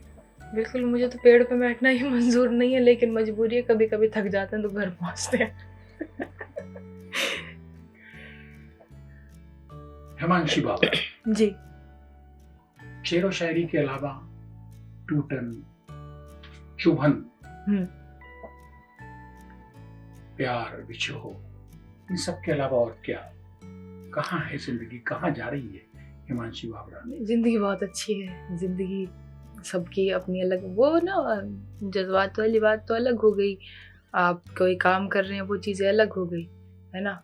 आप अकेले में क्या है वो बहुत बिल्कुल अलग चीज़ है। मैं अकेली वाली हिमांशी बाबरा को मैं- जानना चाहता हूँ मंच से परे। मंच से परे मैं एकदम वैसे मैं नेगेटिव इंसान नहीं हूँ, मैं उदास इंसान, बहुत ज़्यादा उदास नहीं हूँ, क्योंकि उदासी ज़िंदगी का हिस्सा है, मायूसी ज़िंदगी का हिस्सा है, तन्हाई ज़िंदगी का हिस्सा है। आप किसी भी जो एक एहसास है उसको ठुकरा नहीं सकते कि नहीं जी मेरे हिस्से तो मैंने खुशी रख लिया, गम आप किसी और को दे दें, मैंने भीड़ रख ली आप तन्हाई किसी और को दे दें। ऐसा नहीं हो सकता। सब चीज़ें ज़िंदगी का हिस्सा हैं और वो महसूस भी बराबर होंगी। अगर आप उनसे अलग हट जाते हैं कि मैं तो उदास हूँ, कहीं बाहर घूम फिर आता हूँ, लोगों में बैठ जाता हूँ, तो फिर आप जो फील कर रहे हैं उसको आप ठुकरा रहे हैं ना, आप फिर बन ही नहीं सकते जो आपको बनना है।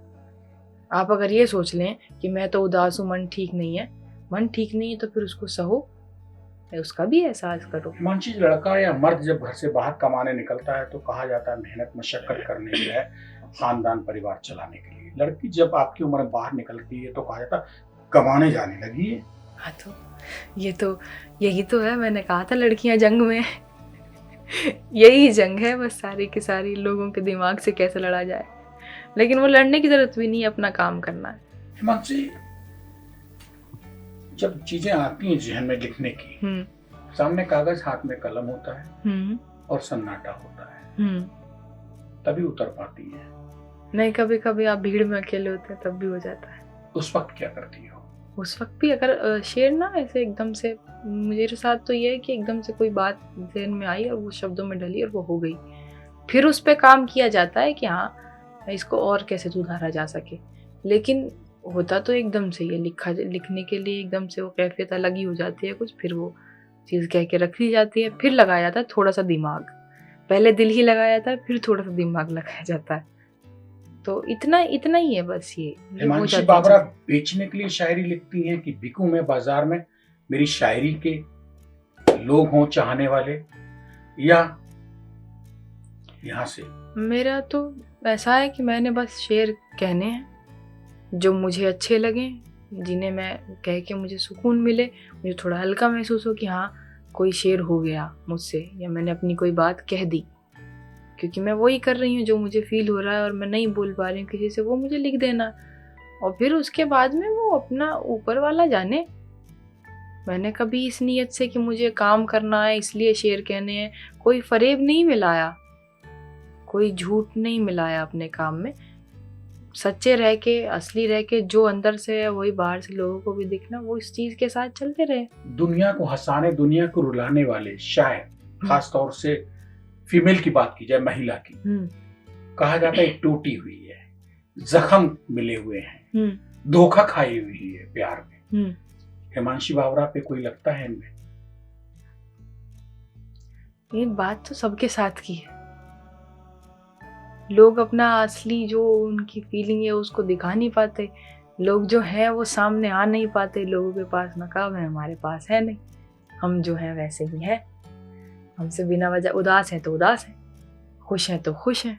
नकाब ओढ़ के नहीं रखा जाता ना, क्योंकि फिर आप उसमें सामाजिक जिंदगी जी सकते हैं, आप खुद में नहीं जी सकते। आप नहीं बन सकते। आप किसी और के जैसे कि खुश हो गए, है ना, लोगों के साथ हंस के मिल लिए, आप असली हो ही नहीं पाएंगे तो आप कैसे हो जाएंगे? आप कुछ बन ही नहीं सकते अगर इस तरह से रहेंगे तो। अपना एक अलग किरदार बनाना पड़ता है दुनिया में पहचान बनाने के लिए। सबके जैसा हो जाना अच्छी बात नहीं है।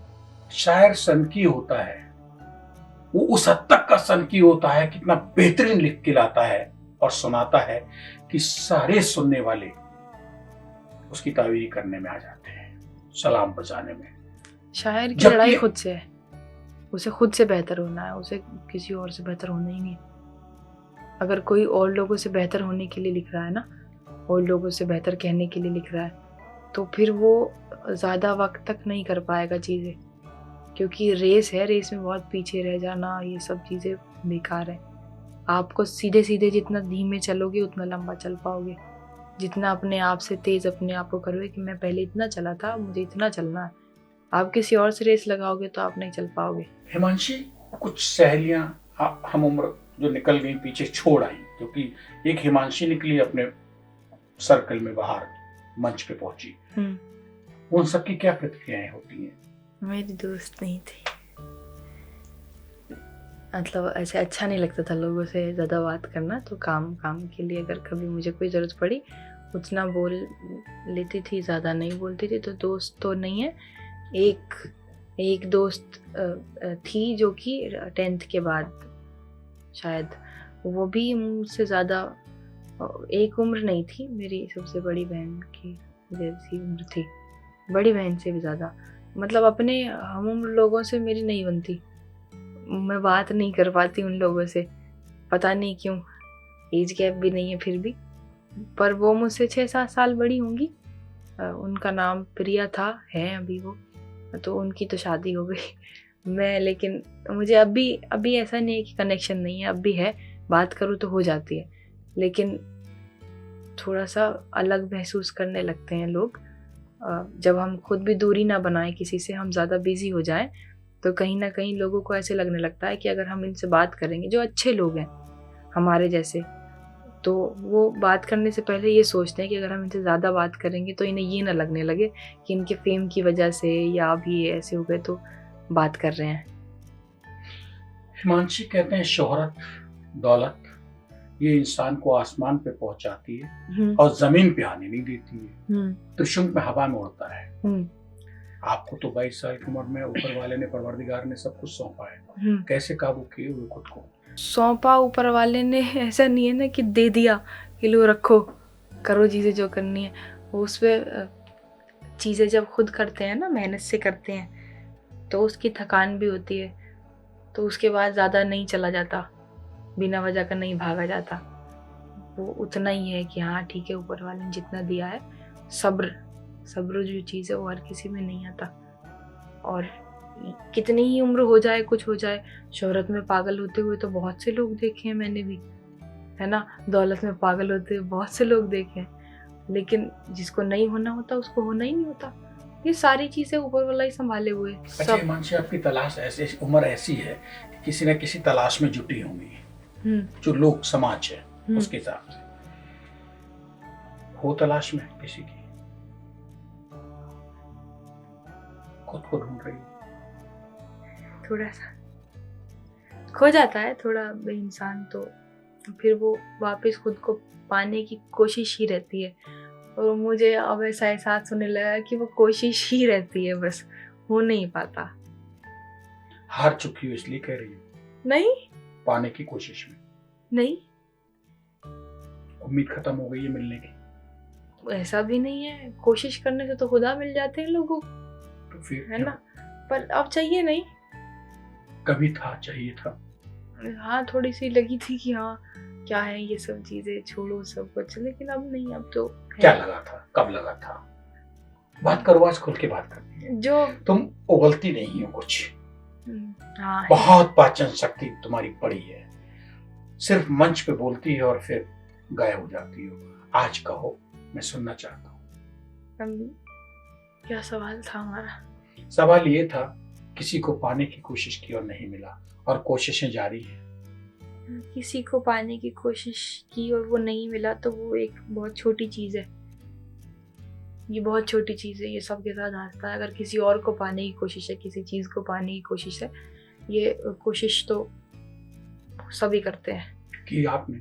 सभी करते हैं कि आपने? लेकिन उसके बाद फिर खुद को पाने की जंग शुरू हो जाती है। की थी हिमांशी बाबरा ने पाने की कोशिश? हर कोई करता है। आपने की? मैंने की एक उम्र तक। किस उम्र तक, कितने टाइम पहले? अपने पिताजी से पहले तक खूब कोशिश की, पापा के रहते रहते। हाँ। वो कोशिश हिमांशी अगर आपकी कामयाब नहीं तो जमाने में किसकी होगी? किसी की नहीं होती। सब्र आ जाता है, सबको सब्र आ जाता है एक वक्त के बाद, जिंदगी सिखा देती है, सब कुछ सिखा देती है। हिमांशी को क्या सिखाया?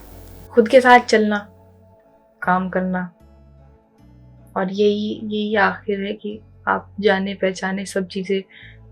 गीता पढ़ी तो उसमें था भी कि कर्म ही धर्म है, और सबसे बड़ा धर्म कर्म ही है ना, तो काम करो बस। लेकिन कर्म तो वो भी कर रही थी, चाहत जगी थी।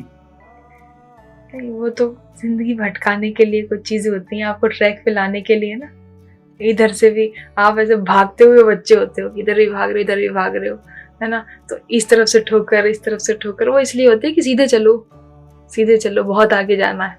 वो छोटी मोटी ठोकरें सबको मिलती है जिंदगी में।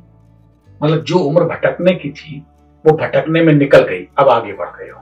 हाँ, सब बढ़ जाता है। अगर मैं गलत नहीं समझ रहा हूँ।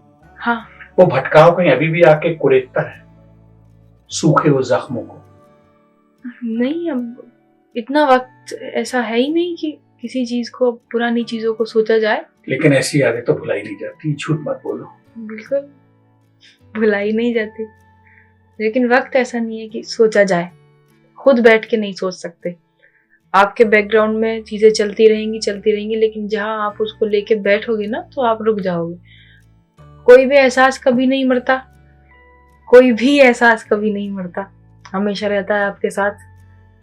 कितने ही साल हो जाएं, आप कहीं पहुंच जाएं, किसी के साथ चले जाएं, कुछ हो जाए, जो पहले एहसास है कच्ची सी उम्र के बने हुए जख्म, वो रहते हैं, हमेशा रहते हैं। कुछ से जुड़ा लिखा है तो सुना दो ना। नहीं, मैंने अपने आप को बहुत ज्यादा कहा नहीं है, बहुत ज्यादा नहीं कहा। जो कहा है वही सुना दो जब बात यहाँ पे आएगी तो। बहुत ज्यादा कभी कहा ही नहीं अपने बारे में। कम सुना दो। वक्त गुजरने के साथ साथ ही ये वाली बात अभी कुछ वक्त पहले कहा ना कि पापा तक तो कोशिशें की, फिर कोशिश छोड़ दी, फिर अपना काम किया। तब कहा था कि अब मुझे याद भी तेरी नहीं आने वाली, मैंने तरकीब निकाली है भुलाने वाली। हालांकि तरकीब क्या है मुझे भी नहीं पता, बस हौसला ही है कि हाँ ठीक है, सब हो जाएगा। तो है ना, कंटिन्यू सुना दो। अब मुझे याद भी तेरी नहीं आने वाली, मैंने तरकीब निकाली थी भुलाने वाली।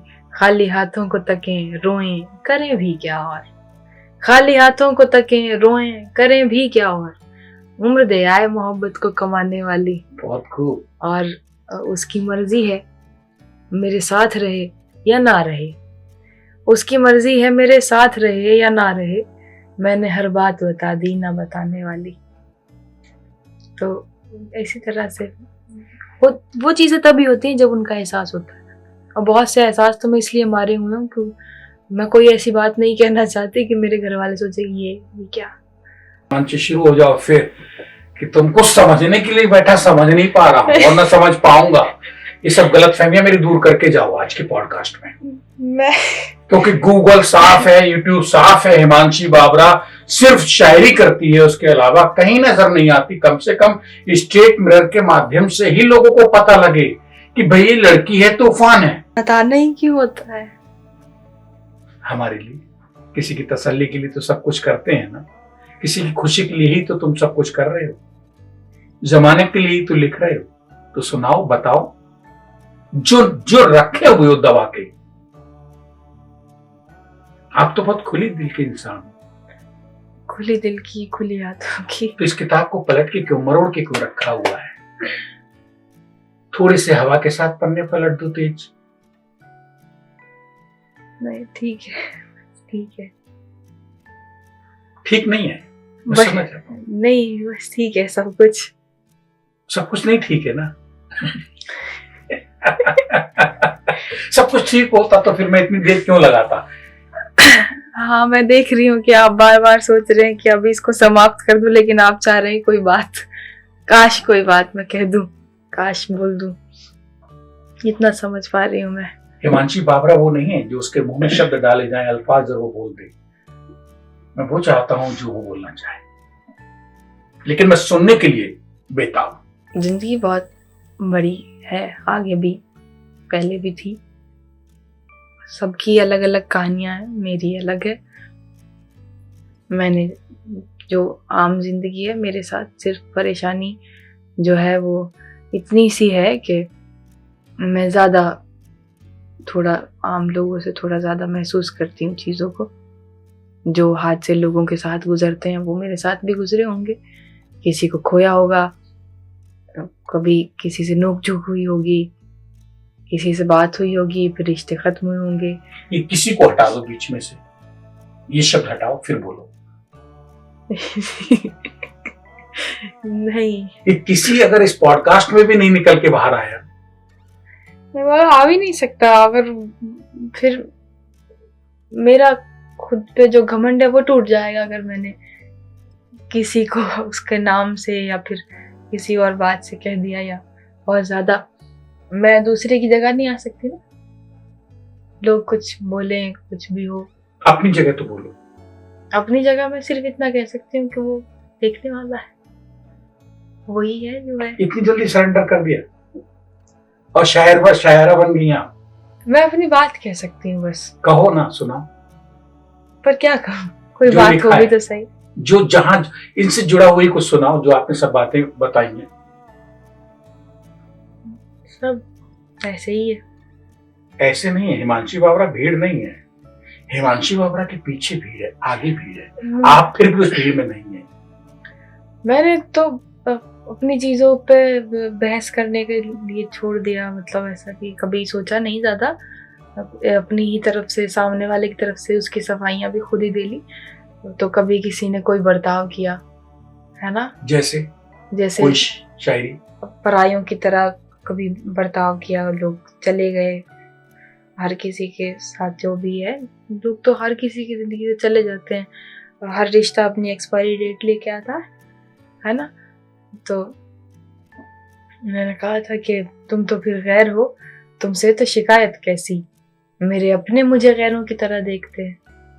तो वो सब चीजों के जो ये अपने आप की तो बात है ना, मुझे सामने वाले से सफाई चाहिए ही नहीं, सामने वाले से कोई सफाई नहीं चाहिए किसी से भी, कि आप लोगों ने ऐसा क्यों किया। दोस्तों से जो कि कभी दोस्त बने फिर चले गए, क्योंकि ये ना मैं कोई खास नहीं हूँ। मेरा नाम हिमांशी बाबरा हो गया, लोग जानने लगे, वो एक बिल्कुल अलग चीज़ है। मैं इससे अलग भी हूँ। मैं एक आम जिंदगी जीने वाली इंसान हूँ, मेरी जिंदगी बिल्कुल नॉर्मल आम इंसानों जैसी है। मेरा बस नाम हिमांशी बाबरा है, उससे मुझे कोई फर्क नहीं पड़ता। लेकिन आप तो इस दुनिया का हिस्सा नहीं हो, आप तो एकदम फरिश्ता अलग से हो, उड़ते हुए परंदे हो आसमान के, जो किसी का कंधा नहीं चाहता। मैं पहले भी रिपीट किया है, आप किसी के कंधे पे थके हुए पंछी की तरह बैठने वाली जीव नहीं हो। हाँ, मुझे पसंद नहीं है, सहारा नहीं पसंद। मैं लोगों के साथ जब रहती हूँ तो सिर्फ इसलिए, मुझे पता है कि कोई इंसान बहुत कामयाब भी हो, अगर बहुत मतलब बहुत ज़्यादा, जिससे मुझे बहुत फ़ायदे अगर प्रोफेशनली देखूं तो भी हैं, तो मेरा सिर्फ कहना इतना सा कि आप समझदार पेड़ होंगे, आप पे फल होंगे, वो आपके अपने लिए हैं। मैं अगर आपके पास बैठी हूँ तो बस छाँव के लिए, कि मेरे साथ कोई है। मुझे आपसे कोई सहारा नहीं चाहिए, कोई मदद नहीं चाहिए। सबके साथ ज़िंदगी में यही किया है शुरू से। कभी कोई उम्मीद किसी से किसी तरह की कि कोई मेरे लिए होगा, कोई मेरे लिए कुछ करे, वो किसी से नहीं रखी। और मेरा मानना है किसी को किसी से रखनी भी नहीं चाहिए, क्योंकि आप जो अपने लिए कर सकते हो वो दूसरा कभी कर ही नहीं सकता, कोई भी हो। मतलब कोई भी दुनिया में, हद तक कि माँ बाप भी आपको ऐसा नहीं समझ सकते जो आप अपने लिए खुद सोच सकते हैं। माँ बाप अपनी जिम्मेदारी पूरी कर सकते हैं, माँ बाप आपको वो नहीं दे सकते जो आपको चाहिए। हिमांशी, जब से आपने होश संभाला और 22 साल की उम्र तक, अब हम आप आज जो सामने बैठे हैं, तारीख 10 दिसंबर 2025 तक, क्या खोया है? बस पापा को खोया और कुछ नहीं खोया। मुझसे अलग किसी इंसान को नहीं खोया, क्योंकि मैंने जो आपका सवाल है ना कि क्या खोया है, वो मैंने क्या खोया है, तो पापा से अलग मैंने कुछ नहीं खोया। लोगों ने मुझे खोया होगा, मैंने सिर्फ पापा को खोया है। बाकी मैं किसी को इतना मानती नहीं हूँ कि मैं किसी को खोऊं, क्योंकि मैं निभाने वाली इंसान हूँ। दोस्ती हो, कोई रिश्ते हो, सब रिश्तेदारी में भी, अपनी जो होते हैं ना रिलेटिव्स, उनमें भी मैं निभाने वाले इंसान हूँ। मुझे नहीं लगता कि मैं किसी को खो सकती हूँ। ऊपर वाला अगर मुझसे किसी को छीन ले तब तो मैं मान सकती हूँ कि मुझसे खो गया, वरना मैं नहीं खोती, लोग मुझे खोते हैं। हिमांशी बाबरा, जिन्होंने आपको खोया है, वो कैसे लोग रहे होंगे? वो अच्छे लोग थे, वो अच्छे लोग थे, वो बुरे लोग नहीं थे। क्योंकि बुरे तो कभी कोई नहीं होता, बुरा तो हालात होते हैं, बुरे तो वक्त होता है, बुरी तो कभी कभी भटक जाता है इंसान, उसको बाद में होश आता है। उम्र होती है बुरी, नासमझी की उम्र होती है बुरी, जब आप दूर दार्शनिक नहीं हो सकते कि हाँ मैंने सोचा, फ्यूचर नहीं देख पाते आप, या आपको हल्का सा भी अंदाजा नहीं हो सकता कि किसी पे क्या बीतेगी, या इसका अंजाम क्या होने वाला है बात का, आप शुरुआत कर देते हैं। तो उन लोगों के साथ भी, क्योंकि आप सोचें मेरी उम्र 22, उन लोगों की उम्र हद से हद कितनी होगी, हद से हद 25-30, इस उम्र तक के लोग मुझे मिले हैं। 30 तक की उम्र के लोगों से मेरे कनेक्शन लोगों से रहे, जो छूट गए, चले गए। हाँ, जो चले गए, चाहे कोई भाई रहे हो, दोस्त रहे हो, लड़की दोस्त रही हो कोई, ठीक है, लड़का दोस्त रहा हो कोई, तो वो सब के सब है ना। सबसे ज़्यादा मुझे तकलीफ मेरे भाइयों की जाने पे होती है, जिन्हें मैं भाई बोलती हूँ, फिर वो चले जाते हैं। क्योंकि दोस्तों का समझ आता है कि उनको तो जाना होता ही है, दोस्त तो बिछड़ने की चीज़ है ही, दोस्ती तो टूट जाती है ना। पर जिनको मैंने भाई कहा वो लोग भी चले जाने थोड़ी तकलीफ होती। मैंने कहा था कि अब मुझे आंख दिखाता है तो दुख होता है, कल जिसे प्यार किया था सगे भाई की तरह, है ना। तो कोई बड़ी चीज़ नहीं है, फिर भी लोगों का आना जाना लगा रहता है। तो आप सोचें कि 30 साल की उम्र तक किसी इंसान में क्या ही दिमाग आएगा, क्या ही दुनिया उसने देखी, आधी दुनिया भी उसने नहीं देखी। लेकिन हिमांशी बाबरा ने तो 22 साल की उम्र में कोहरा मचा रखा है, आप 30 की बात कर रही हैं। मैं क्या कर सकती हूँ, मुझे ऊपर वाले ने दे दी है चीजें, मैं क्या करूँ। शायद इसलिए कि मैंने मांगा नहीं, जो लोग मांगते हैं उन्हें मिलता नहीं है, मैंने मांगा नहीं तो शायद ऊपर वाले ने दिया। चलो अच्छा ऐसा सुनाओ कुछ लिखा हुआ, कैसा? बिल्कुल झूम जाए एकदम, दिमाग मतलब सोचने की ताकत खत्म हो जाए, सुनाओ। मैं आपको टुकड़ों में शेर सुनाती हूँ, एक एक शेर अलग अलग गजल से, जो कि मुझे लगता है कि इस गजल का ये शेर अच्छा है, जो मैं महसूस ज्यादा करती हूँ। ठीक है। दोस्ता कैद था हमको कोई रिश्ता जैसे, दोस्ता कैद था हमको कोई रिश्ता जैसे, हिज्र महसूस हुआ हमको रिहाई की तरह। अब आप इसमें एक साथ देख सकते हैं कि हिज्र और फिर भी रिहाई की तरह महसूस होना, किसी से अलग होना, जब रिहाई महसूस होने लगे तो सोचे कितना कैसा रिश्ता अजियतनाक हो, है ना। और कहा कि प्यार के साथ मुझे ताने दिया करता है, तुझ में भी रंग है कुछ कुछ तो जमाने वाला है। कि बात रुखसार की होती तो कोई बात न थी, आज तो रूह पे मारा है तमाचा तूने, और हाय अफसोस तुझे अब भी ये मालूम नहीं, जिंदगी मेरी बना दी है तमाशा तूने। बहुत अच्छी, बहुत ही शानदार। है क्या कि तू अगर सामने आया तो बहुत देखूंगी, और अगर आंख चुराएगा चुराने दूंगी। गजब। ऐसे है कि तुझ में अब तू भी नहीं, तेरी मोहब्बत भी नहीं, कैसे करती हूँ तेरा होना गवारा मत पूछ। यही तो आपकी चीजें जो है ना, ये हिलाती हैं आत्मा को। वो चीजें सबके साथ है ना। आप अगर इस शेर पे जाएं कि तुझ में अब तू भी नहीं, तेरी मोहब्बत भी नहीं, कैसे करती हूँ तेरा होना गवारा मत पूछ, अगर इसमें आप अपने आप को रखें और आप फिर दुनिया को देखें, ये किसी भी रिश्ते पे जा सकता है। आपका कोई दोस्त है जो पहले जैसा नहीं रहा, है ना, आप उसको भी ये बात कह सकते हैं, किसी को भी कह सकते हैं कि अब आप पहले जैसे नहीं रहे हो, लेकिन फिर भी आपको होना, आपका होना मैंने एक्सेप्ट किया हुआ है। क्योंकि आप जब बहुत अच्छा किसी को देख लेते हैं, फिर आप उसको बहुत बुरा भी उसके साथ आपको रहेंगे, क्योंकि जो बॉडी कंफर्ट फील कर चुकी है किसी इंसान के साथ, उसको पता है कि ये इंसान मुझे बहुत अच्छे से समझता है ना। जो आपका दिमाग जानता है, सबकॉन्शियस माइंड होता है, वो समझता है।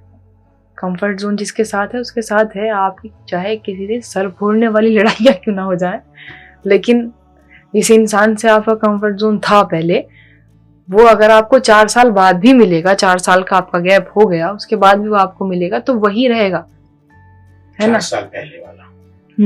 आप किसी से लड़ाई करके झगड़ा करके अलग हुए हैं, फिर भी अगर वो किसी भीड़ में हुए, एक भीड़ आपके सामने इकट्ठा है, वो भी इंसान उसी जगह इत्तेफाक से आ गया, आप भी हैं, तो आपको अगर कोई परेशानी होगी तो आप उसी इंसान के पास भागेंगे जो आपको दिख रहा होगा उस वक्त, बल्कि उससे आपकी लड़ाई हो चुकी है 4 साल पहले, लेकिन आप जाएंगे वहां पे भी, क्योंकि आपका दिमाग जानता है कि इंसान करेगा मदद। हिमांशी बाबरा के पास कोई भाग भाग के आ रहा है? बहुत लोग कभी कभार आते हैं, लेकिन मैंने तो फर्ज बना लिया है अपना कि जो आएगा ठीक है, जो काम उसने सौंपा हुआ है, अगर मैं किसी लायक हूँ, इस रिश्ते से नहीं, या इस हैसियत से नहीं कि वो लोग कभी मेरे साथ थे, इससे नहीं, इंसानियत। अगर कोई भी हो, दुश्मन भी हो, अगर मुझे किसी की मदद मैं कर पा रही हूँ किस तरह से, तो मुझे करनी चाहिए। अगर ऊपर वाले ने इस लायक किया हुआ है कि मुझे मदद करनी है तो मैं करूँगी, क्योंकि अगर मैं नहीं करूँगी तो ऊपर वाला मुझसे सब चीज़ें छीन लेगा कि आपको दी गई हैं चीज़ें, आपने क्या किया। हिमांशी बावरा कभी पलट पलट के किसी के पास जाती है? जिद्दी है, उस पर छोड़ी हुई हैं सब चीज़ें उसी पे। आड़िए। मैं भगवान में या बहुत सी चीज़ों में यकीन पहले नहीं करती थी, और धर्म में तो अब तक भी नहीं कर पा रही हूँ कि हिंदू धर्म में हूँ, मुस्लिम धर्म, मेरे बस का नहीं है ये कहना कि मैं हिंदू धर्म में हूँ या मुस्लिम धर्म में हूँ, क्योंकि मुझे पता है कि एक शक्ति है जो सबके लिए है ना। क्योंकि कोई भी खुदा, अल्लाह कह दें या भगवान कह दें, है ना, गॉड कह दें, कुछ भी कह दें, अगर वो है तो अगर ऊपर कोई ऐसे, है ना, ये बिल्कुल ये निकाल देना बात, नहीं तो मेरे पीछे लग जाएंगे लोग।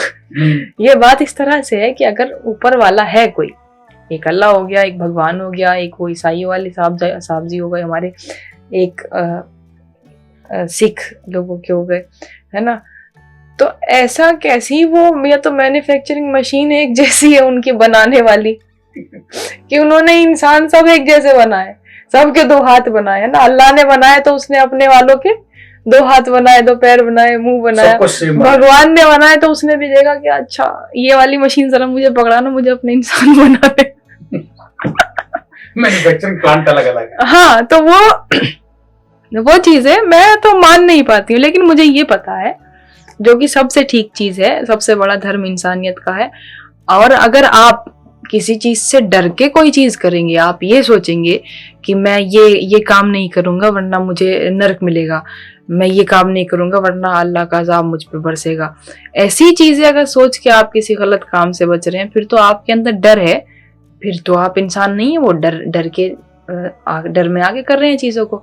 वहीं कोई इंसान अगर नास्तिक भी हो ना, तो मुझे लगता है कि वो इंसान अगर इस तरह से नास्तिक हुआ है कि उसने सब चीजें पढ़ी, फिर उसने अपना ओपिनियन बनाया कि कोई मेरे काम की नहीं है, सब में एक जैसी चीजें हैं, क्योंकि अच्छाई दोनों में है, बुराई दोनों में, हर धर्म में अच्छाई है, हर धर्म में बुराई है। उसने वो चीजें पढ़ी और उसके बाद उसने फैसला किया कि नहीं, मुझे किसी में भी नहीं जाना, मैं ना हिंदू में जाऊंगा, ना मुस्लिम में जाऊंगा, ना ईसाई में, ना सिख में, मैं इंसान रहूंगा, मैं नास्तिक हूँ, ठीक है, तो मुझे अच्छा लगेगा। लेकिन जो लोग बिना पढ़े, बिना किसी चीज के कह देते हैं मैं नास्तिक हूँ, तो मुझे अच्छा नहीं लगता।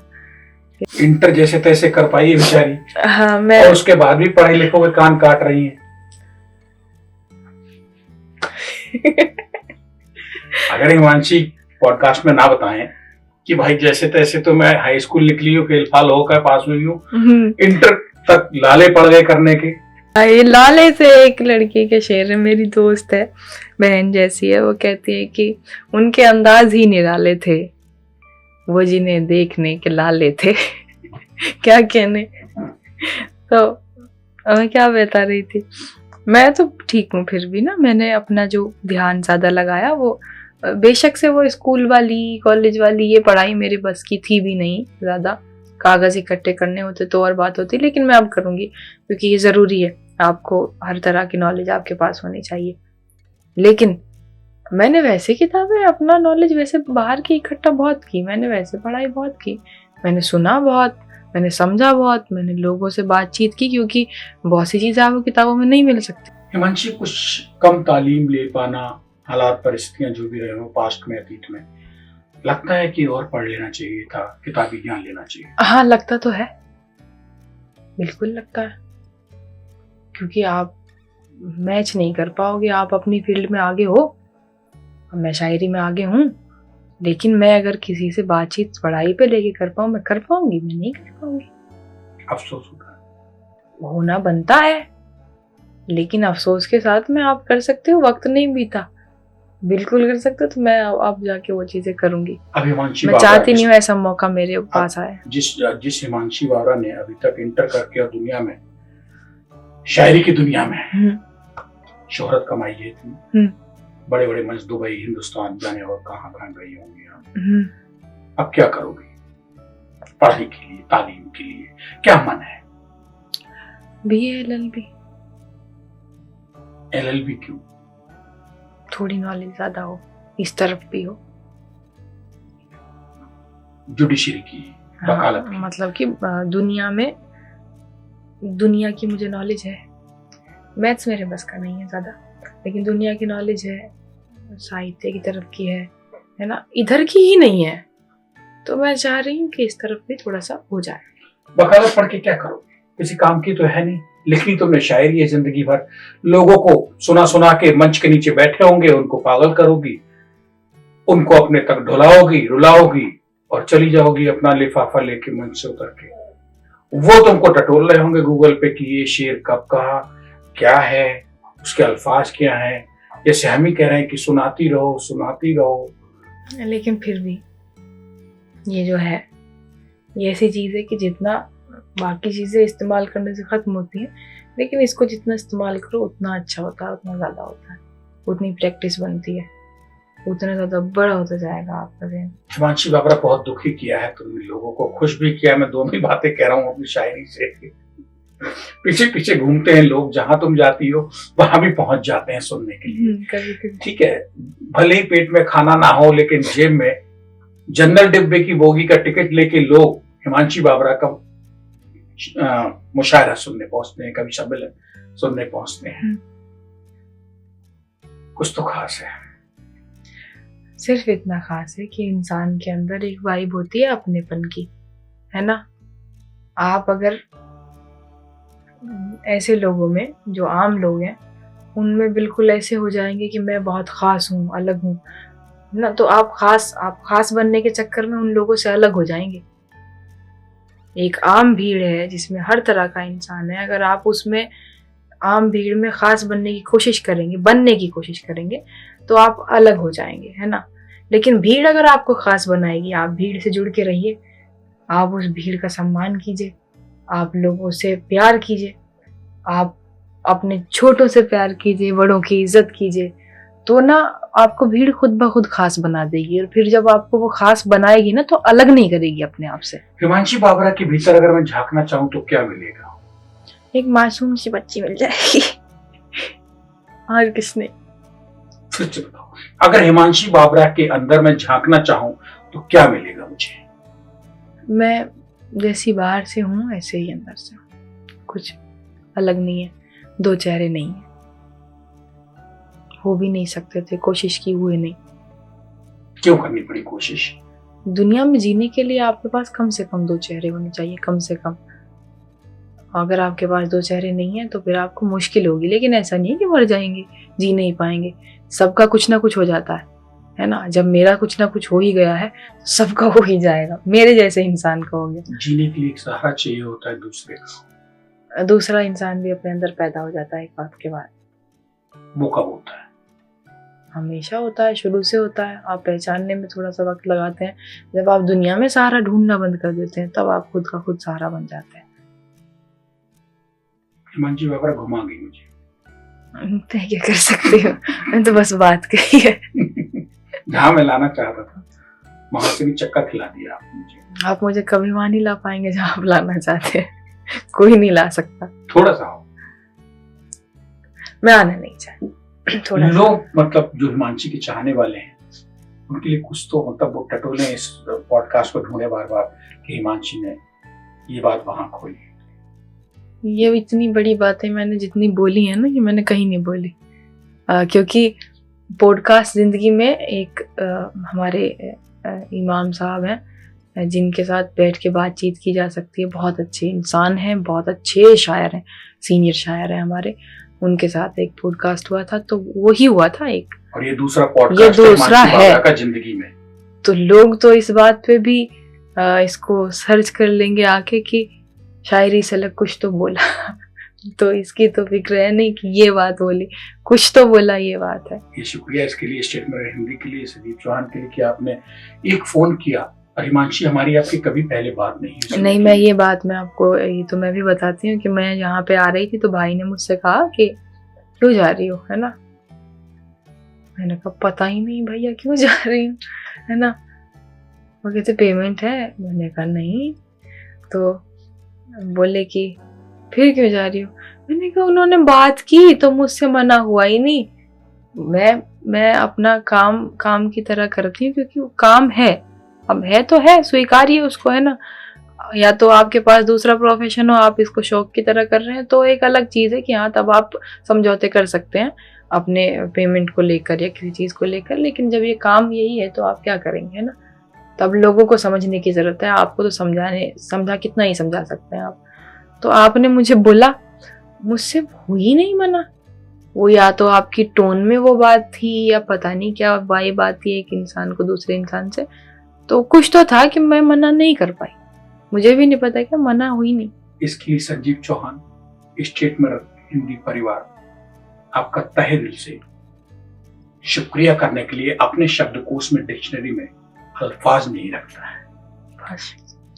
मैंने आपका शुक्रिया नहीं अदा किया है कि आप एक फोन पे कहीं नहीं जाती हैं दूसरा पॉडकास्ट रिकॉर्ड कराने के लिए हिंदुस्तान में, इस दुनिया जहान में इंसानों की इतने बड़े मेले में स्टेट मिरर पे बैठी हैं, जो कि अपने आप में एक बड़ा आर्काइव होना चाहिए। और मैं चाहता हूं स्टेट मिरर भी ये दुआ करेगा कि आप जितनी बड़ी और बड़े मंचों पे पहुंचती जाए। स्टेट मिरर संजीव चौहान को कभी ना याद करती रहे। बाकी कोई अल्फाज नहीं कि मैं आपका शुक्रिया करूं, बस 2-4 शेर सुना दो, उसके बाद फिर फ्री कर दे, क्योंकि सुनने को मिल रहे हैं तो सुनाती जाओ, फिर खत्म करें। ठीक है। और वो सुनाना जो आपको पसंद है, वो सुनाना जो आपको अभी याद आ जाए। मुझे मेरे सारे शेर पसंद है, जो जान लेता हो आपकी। हाँ, मैं वाकई में बात तो ऐसी है कि एक दस्तक की आस रहती है, एक दस्तक की आस रहती है, अब तबीयत उदास रहती है। एक दस्तक की आस रहती है, अब तबीयत उदास रहती है। मुझको मुश्किल से सांस आती है, मुझको मुश्किल से सांस आती है, एक घुटन आस पास रहती है। और बड़ी बात तो नहीं है, लेकिन सच बात है कि उसको दुनिया बहा ले जाती है, उसको दुनिया बहा ले जाती है जिसको दुनिया की प्यास रहती है। बहुत ये इसमें कोई दो राय थोड़ी। आपसे भी अगर मैं बात करूं तो आप भी सच कहेंगे। उसको दुनिया वाकई बहा ले जाती है जिसको दुनिया की प्यास रहती है। यस। हमें नहीं थी, हम नहीं बहे इसलिए। और है कि सच कह रही हूँ, तुमसे मुझे मसला न था। सच कह रही हूँ, तुमसे मुझे मसला न था। तुम दूर हो गए थे, तुम्हें कुछ पता न था। फिर तंग आके मैंने तमाशा लगा लिया, फिर तंग आके मैंने तमाशा लगा लिया। बाजार आने वाला मुझे देखता न था, फिर तंग आके मैंने तमाशा लगा लिया। बाजार आने वाला मुझे देखता न था, वो बात कहती रहती हूँ हर रोज खुद से मैं, वो बात मेरा दिल जो उसे कह सका न था। वो बात कहती रहती हूँ हर रोज खुद से मैं, वो बात मेरा दिल जो उसे कह सका न था।